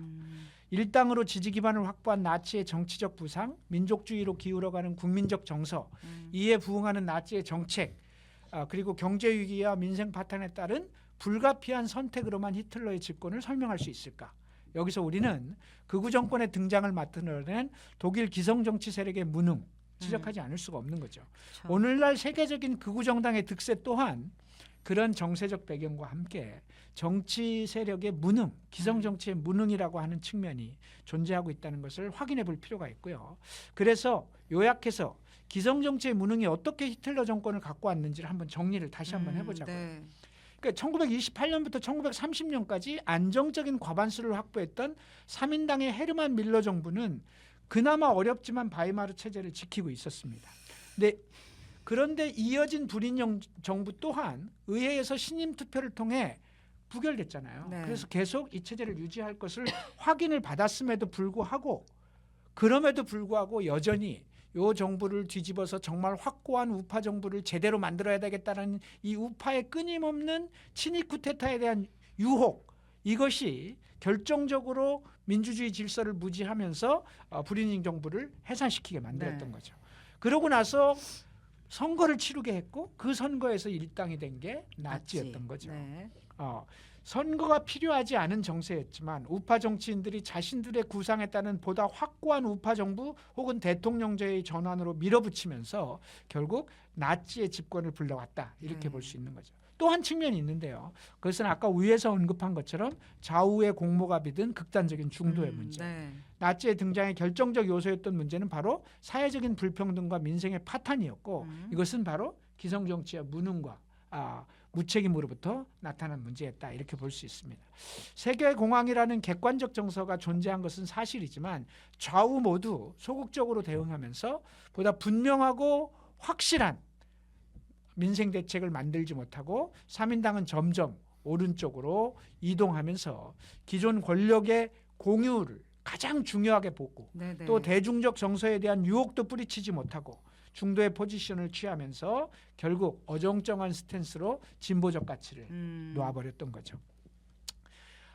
그런 측면에서 이 3인당의 태도 그리고 전통적인 우파들의 권력에 대한 이 욕심 이런 것들이 결국 히틀러 체제를 가지고 왔다 이렇게 볼 수 있고요. 더욱더 나쁜 것은 특히 3인당의 입장에서 독일의 민족주의, 반유대주의에 대해 분명한 목소리를 내지 않고 주저하면서 오히려 우파들이 주도하는 대통령 내각에 대해서 3인당이 어떻게 해요? 계속 동의해 주잖아요. 네. 이것을 과감하게 쳐내지 못하고 적당한 선에서 대응해 주고 자기들의 의회 권력, 자기들의 국회의원 자리 이런 것들을 적당하게 보장받는 정도의 조건으로 그러다 보니까 점차적으로 우파에 공조하는 모양새가 되었던 거죠. 다른 이유로 또 물론 반대편에 서 있던 그러나 이미 코민테른의 방침에 따라 교조적인 논리에 붙들려 3인당을 반대하던 급진자파 공산당의 지지율 상승 또한 이런 흐름에서 배태된 거죠. 네. 그러니까 3인당의 지지율은 양쪽으로 빠져나가기 시작한 겁니다. 네. 오늘 유럽의 극우정당의 득세는 여러 가지 경제적인 이유와 세계 질서의 변동에 따른 민족주의 흐름으로 규정되는 객관적 정세만이 요인이 아니라 이런 기성정치권의 무능과 무책임, 좌파적 정치의 실종이 그 원인이다 이렇게 볼 수 있다라고 말씀드리고 싶습니다. 네. 그러니까 우리나라도 같은 맥락의 관점에서 우려할 만한 어떤 지점들, 많죠. 그러니까 말하자면 극우 정치 세력이 부상할 수 있는 조건들이 형성되고 있는 것 아닌가 하는 걱정이 좀 네. 드는 거죠. 네. 최근에 이제 비상계엄에서 보여준 국힘 세력들의 무능, 이건 뭐 말할 것도 없고 민주당이 이제 금투세를 폐지하고 가상자산에 대한 과세를 유예하기로 결정하고 막 이런 거 했잖아요. 네. 그러니까 어쨌든 국민의 삶이나 민생에 대한 어떤 이런 정치를 우선에 두기보다는 어떤 뭐 그런 민생을 챙기는 이런 이걸 외면한 감세나 경제 정책을 계속 하고 있는 이런 사이에 두 정당의 어떤 측면에서는 거의 어떤 정책적 차이를 내지 못하고 있는 거잖아요. 그렇죠. 네. 안 그래도 이제 그 얘기 좀 해야 되는데요. 아까 네. 얘기했잖아요. 우리 그 얘기는 아니 이제 자꾸 이렇게 이런 얘기가 나오면 이게 자꾸 오버랩이 되는 거죠. 그렇죠. 네. 네. 하지만 이제 자꾸 어쨌든 네, 나중- 히틀러 얘기 빨리 좀 네. 정리하고 우리 얘기도 좀 네. 제대로 하고 이렇게 네. 했으면 좋겠습니다. 자 그러면 이제 히틀러가 이제 총리가 된 이후 얘기로 넘어가죠. 뭐 네. 내각 구성은 네. 어떻게 되었습니까? 네, 총리 히틀러, 네. 부총리 파펜. 파펜이 부총리가 됐네요. 총리 하다가 부총리도 하더라고요. 네. 아무튼 그리고 나치의 비렐린 프리크, 그러니까 내무부 장관, 괴링이 무임소 장관, 겸 프로이센 내무부 장관. 그러니까 프로이센 아까 말했다시피 바이마르 연방이 직접 관장하는 네네네. 시스템이 된 거잖아요. 그리고 이제 국가인민당의 후켄베르크가 경제농업부 장관. 내각에서 나치는 딱 3명이었어요. 네. 3명에 불과했습니다. 그래도 네. 1월 총리하잖아. 네, 1월 30일 이 정부로 히틀러는 힌덴부르크에게 취임 선서를 하고 취임을 합니다. 네. 히틀러는 총리가 교체되었으니까 보다 안정적인 권력 기반 확보를 위해서 3월 5일에 의회를 해산하고 다시 선거를 하겠다 이런 입장도 발표합니다. 나친 자신이 있었던 거죠. 또 선거에. 네. 그 나치 정부가 출범한 후에 정치권은 나치 집권이 어떤 결과로 이어질 것인지 아무도 상상을 못했는데요. 낙관적으로 봤던 거죠. 네. 좀 더 우파적인 정권으로 교체된 거다. 나아가 전보다는 훨씬 더 안정적인 우파 정권이 수립되었을 뿐이다 정도로 생각을 했어요. 더군다나 내각 구성도 나치 포함 3명밖에 안 되니까요. 네. 그러니까 이 나치는 총리 포함 3명밖에 안 됐고 나머지는 기존 우파 정치인들로 채워져 있었기 때문에 좀 더 오른쪽으로 간 정권 혹은 집권 전에야 뭐 과격한 주장도 하는 법이지만 집권해서 책임자가 되면 아무래도 융통성을 그렇지. 발휘하지 않겠냐. 현실을 알게 네, 되겠지. 이런 속성을 믿었던 거죠. 네. 게다가 이제 부총리 파펜 이런 사람들은 이 주변의 지인들이 히틀러 정권의 위협을 지적하면서 어떻게 그 밑에서 일할 수 있냐 이렇게 이제 물어봤을 텐데 뭐 이렇게 답을 하는 아니함을 보였다고 합니다. 그가 우리를 고용한 것이 아니라 우리가 그를 고용한 것이라네. 몇 달 안에 그들을 궁지로 몰아넣어 꼼짝 못하게 할 거야. 야, 진짜 참으로 네, 자기 세계 안에 사는 거죠. 네, 대단히 오만하고 아니랍니다. 그죠? 네. 이거 윤석열 세웠을 때 혹시 우파 정치인들이 비슷한 생각하지 않았을까요? 그랬을 것 같아요. 그런 거예요. 네. 히틀러를 진짜로 과소평가하고 있었네요. 네. 그 후의 역사를 우린 다 알고 있잖아요. 네. 그러니까요. 그러니까 이 집권이 갖는 역사적 비극이 어떤지를 우리는 너무나 안타깝게 알고 있지만 당대 사람들은 그저 조금 다른 정도의 정권, 그 정도 이상으로 생각을 못했던 것 같고요. 네. 진짜 윤석열 세운 사람도 아마 그랬을 것 같다는 생각이 드네요. 네. 그러니까 이제 비약일 수 있지만 자유통일당이 우리나라에서 집권했다고 생각해 볼 수 있어요. 핵무기 개발, 뭐 북한에 대해서 전쟁 불사, 이주민 반대, 인종차별, 성소수자 문제 등에 대한 차별 정책, 또 뭐 민주노총 사회운동 단체 뭐 총재 이런 걸 갖고 있지만 막상 실제 책임자가 되면 좀 다를 거야. 예, 음. 뭐 기존의 보수 설마 정치인들하고 하겠어? 더해지면서 음. 그렇게 막무가내로는 안 할 거야 이렇게 생각할 수 있잖아요. 진짜 이렇게 그렇게 예를 드니까 정말 그러네. 네. 그 외국에서도 막상 극우 정권이 들어서도 엄청나게 문제가 발생하지는 않더라. 이런 걸 봐도 또 민주주의라고 하는 거는 차곡차곡 쌓여 있는 거기 때문에 시민들의 민주주의와 인권에 대한 인식이 있는데 그렇게 한꺼번에 무너지지 않는다.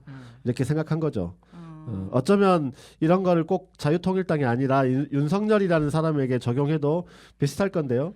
히틀러의 집권 어쩌면 우리도 지금 아니한데 그들도 아니함 그들이 그때 보였던 아니함 어떻게 우리가 비웃기만 할 수 있겠습니까? 이번에 윤석열의 이런 행위를 보니까 진짜 우리가 너무 안일했다는 생각도 좀 들기는 해요. 물론 이제 그 방금 우리가 언급한 사람들은 무척 안이했던 것 같긴 하지만 모두가 그랬던 것만은 아닙니다. 네. 예, 당시 독일의 언론인이었던 프리드리 프란츠 폰 운루 국회를 해산하고 지적인 자유를 파괴하고 테러와 내란이 시작될 것이다. 이렇게 경고했고요. 역시 언론. 자유주의 정치인 테오도어 호이스 이 사람은 히틀러는 다시 전쟁이 일어나야 한다는 인식을 갖고 있다. 이렇게 우려를 표명했어요. 그렇지만 이들도 적어도 히틀러를 반대했던 수백만 명이 히틀러 체제를 나중에는 열광적으로 지지하게 될 거라는 생각까지는 미처 못했고 그렇지.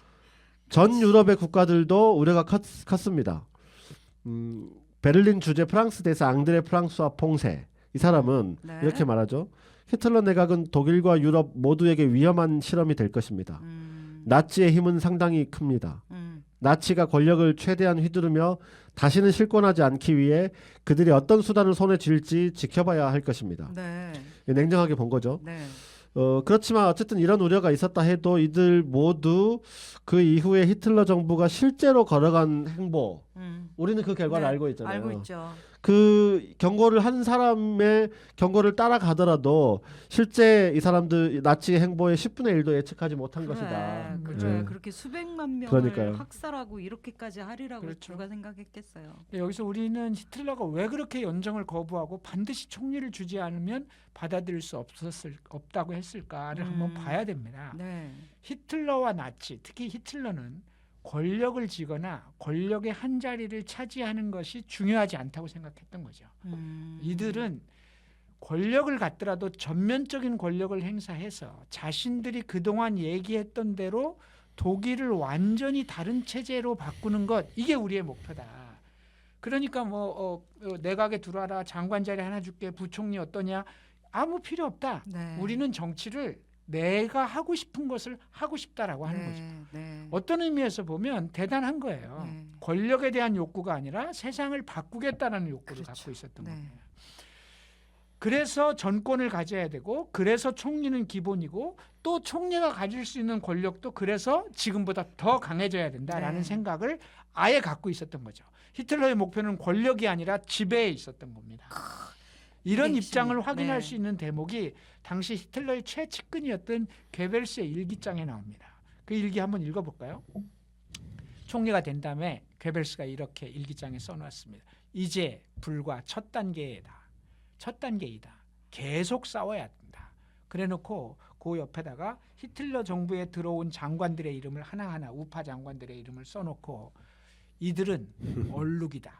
이제 이 얼룩을 지워야 한다. 써놨습니다. 무섭습니다. 나치와 히틀러는 이런 그림을 그리고 있었습니다. 무시무시한 그림이지만 권력을 쥐고 해야 할 목표가 분명했다는 사실은 오늘 그저 권력이 목표이고 그 이후의 그림에 대해서는 어떤 청사진도 없는 우리의 기성정치와는 달랐던 거죠. 네. 한편으로는 무시무시한데요. 아우, 네. 지워야 할 얼룩이라니 정말 무시무시하네요. 괴벨스의 이 단언이 결국 사실이 되는 걸 우리는 알고 있잖아요. 그렇죠. 네. 하지만 그가 당시에 일기장에 적은 그 말이 히틀러 정부가 이후에 독일을 어떻게 끌고 갈 것인지를 분명하게 보여준 말이 아닌가 이렇게 생각이 되네요. 네. 근데 아까 양 위원장님 말씀하셨지만 집권했을 때 히틀러 정부가 세계 최악의 정권으로 그리고 인류를 전쟁으로 몰아가고 최대 인종 학살을 범할 것이라고는 아무도 예상 못했을 거 아니에요. 예. 그죠? 그리고 못했죠. 아까도 뭐 자유통일당이 막 집권했을 때를 생각해보라 막 이런 얘기를 했던 것도 좀 있었는데 네. 어쨌든 독일의 평범한 사람들은 그저 조금 급진적인 우파가 집권했다 이 정도였을 텐데 그죠? 우파들도 니네가 아무리 그래봐야 직접 정치해봐라 말대로 되나 뭐 이렇게. 그랬죠. 예. 그리고 또 3인당이나 공산당과 같은 좌파들도 의회에 상당한 의석을 갖고 있으니까 그러니까 나치가 설사 집권을 한다 하더라도 히틀러 1인 독재 체제 또는 나치의 일당 독재 체제가 이렇게 만들어졌다는 게 참으로 그런 여러 가지의 어떤 이 장치들이 있음에도 불구하고 이렇게 됐다는 게 이해하기 어렵죠. 네, 그래요. 그러니까 이제 우리가 나치의 집권이 어떻게 가능했을까는 쭉 얘기를 하다 보니까 집권할 수도 있었겠다. 독일의 정세나 뭐 여러 가지를 보면 그건 뭐 이해가 돼요. 그래서 그 질문을 풀기 위해서 1차 대전 이후에 독일을 쭉 살펴봤는데 아하 이래서 소수정당 나치가 집권하게 되었구나라고 하는 의문은 그래도 어느 정도 해소는 할 수 있다고 보여집니다. 네네네. 문제는 꼬리를 무는 또 하나의 의문은 그건 알았어. 근데 어떻게 독일이 완전하게 나치의 전제주의, 나치즘이 지배하는 나라, 히틀러의 완전한 지배 체제가 되었을까라는 두 번째 의문을 풀어야 되는 거죠. 그렇죠, 그렇죠. 집권은 그렇다 치고 이제부터 그 질문에 대한 답을 그러니까요. 찾아봐야겠습니다. 그게 정말 핵심이 아닐까 싶어요. 네. 그런데 이제 그 얘기는 저희가 다음 시간에 하도록 하겠습니다. 오늘은 이게 이제 이야기를 짧게 정리하기보다는 한번 이제 시작된 나치와 히틀러 얘기니까 제대로 한번 보려다 보니 이 얘기가 좀 길어지고 있습니다만 어쨌든 오늘 우리들의 정치와 세계 질서에 대한 깊은 고민을 갖게 하는 이야기이니까 같이 함께 해주셨으면 좋겠습니다. 자, 그런데 다음 시간이 저희가 히틀러와 나치 6부잖아요. 네. 근데 이제 해가 바뀌어요. 2025년인데 그 일정대로 가면 1월 1일에 저희 다음 6부가 이렇게 시작이 될 텐데요. 새해 첫날이어서 아무래도 해돋이도 보러 가시고 그잖아요. 또 쉬는 날이신 분도 많을 것 같아서 그래서 저희가 일주일을 수년해서 1월 8일에 시작을 하려고 합니다. 그래서 1월 8일 저녁 8시에 방송을 준비할 테니까 여러분들도 좀 그때 시간 맞춰서 모여주시기를 부탁드리겠습니다. 저희가 좀 시간이 좀 길어지기는 하는데 좋은 방송으로 준비를 해볼 테니까요. 예, 변함없이 들어주시기 부탁드립니다. 자, 그럼 저희 인사하죠. 두 분 오늘. 그러니까 우리가 1월 1일도 안 보고 성탄절도 안 보기 때문에 그렇죠. 미리 크리스마스 앤 해피 뉴 이어를 이거 해야 되는 해요? 거죠. 네, 네, 어디 있지? 이거 해요. 여기 있습니다. 네. 우리 마지막으로 자, 성탄 인사와 새해 인사를 같이 드리도록 하겠습니다. 네. 여러분 크리스마스 잘 보내시고 더 알찬 새해를 만들어 가시기를 바라겠습니다. 붉은 오늘 출연자들이 함께 인사드리겠습니다. 고맙습니다. 네, 메리 크리스마스, 해피 뉴 이어. 즐거운 새해 되십시오.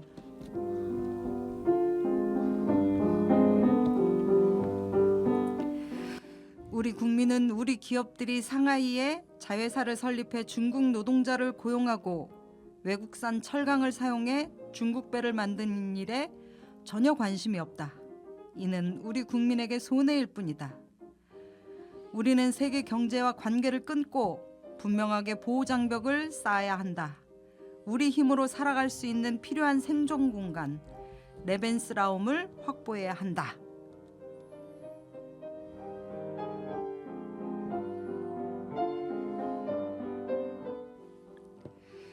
오늘 트럼프가 미국민 앞에서 하는 말인가 싶지만 앞에 말은 히틀러가 1928년 나의 투쟁에서 한 말이고 뒤에 말은 히틀러의 최측근이었던 괴벨스가 한 말입니다. 나치는 이렇게 독일 국민들이 볼 때 민족을 지키기 위해 세계화에 맞서 싸우는 민족주의 저항운동의 상징이었습니다. 보호무역과 함께 생존 공간을 얘기한 나치는 집권 후 모든 국제 통상 관계를 단절하고 생존 공간을 확보하기 위해 전쟁으로 달려갑니다. 바로 독일 국민의 선택이었습니다. 100년이 지난 오늘 세계 곳곳에서 이와 똑같은 구호를 외치는 정당에 희망을 거는 사람들의 모습을 보게 됩니다. 불평등과 차별을 극복하는 새로운 길을 여는 정치가 절실한 오늘입니다.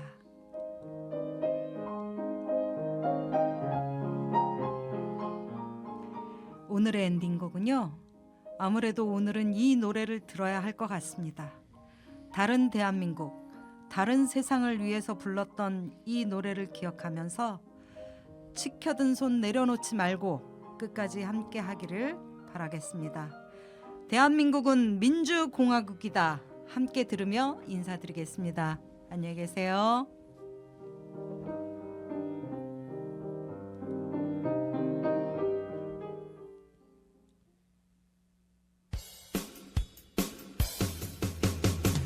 대한민국은 민주공화국이다. 대한민국은 민주공화국이다. 대한민국은 민주공화국이다. 대한민국은 민주공화국이다. 대한민국의 모든 권력은 국민으로부터 나온다. 대한민국은 민주공화국이다. 대한민국은 민주공화국이다. 대한민국의 모든 권력은 국민으로부터 나온다.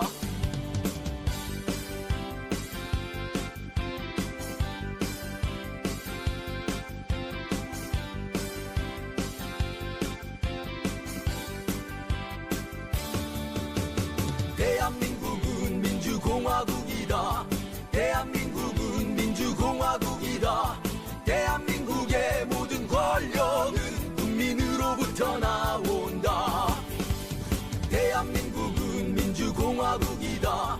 대한민국은 민주공화국이다. 대한민국의 모든 권력은 국민으로부터 나온다. 대한민국은 민주공화국이다. 대한민국은 민주공화국이다. 대한민국의 모든 권력은 국민으로부터 나온다. 대한민국은 민주공화국이다. 대한민국은 민주공화국이다. 대한민국의 모든 권력은 국민으로부터 나온다.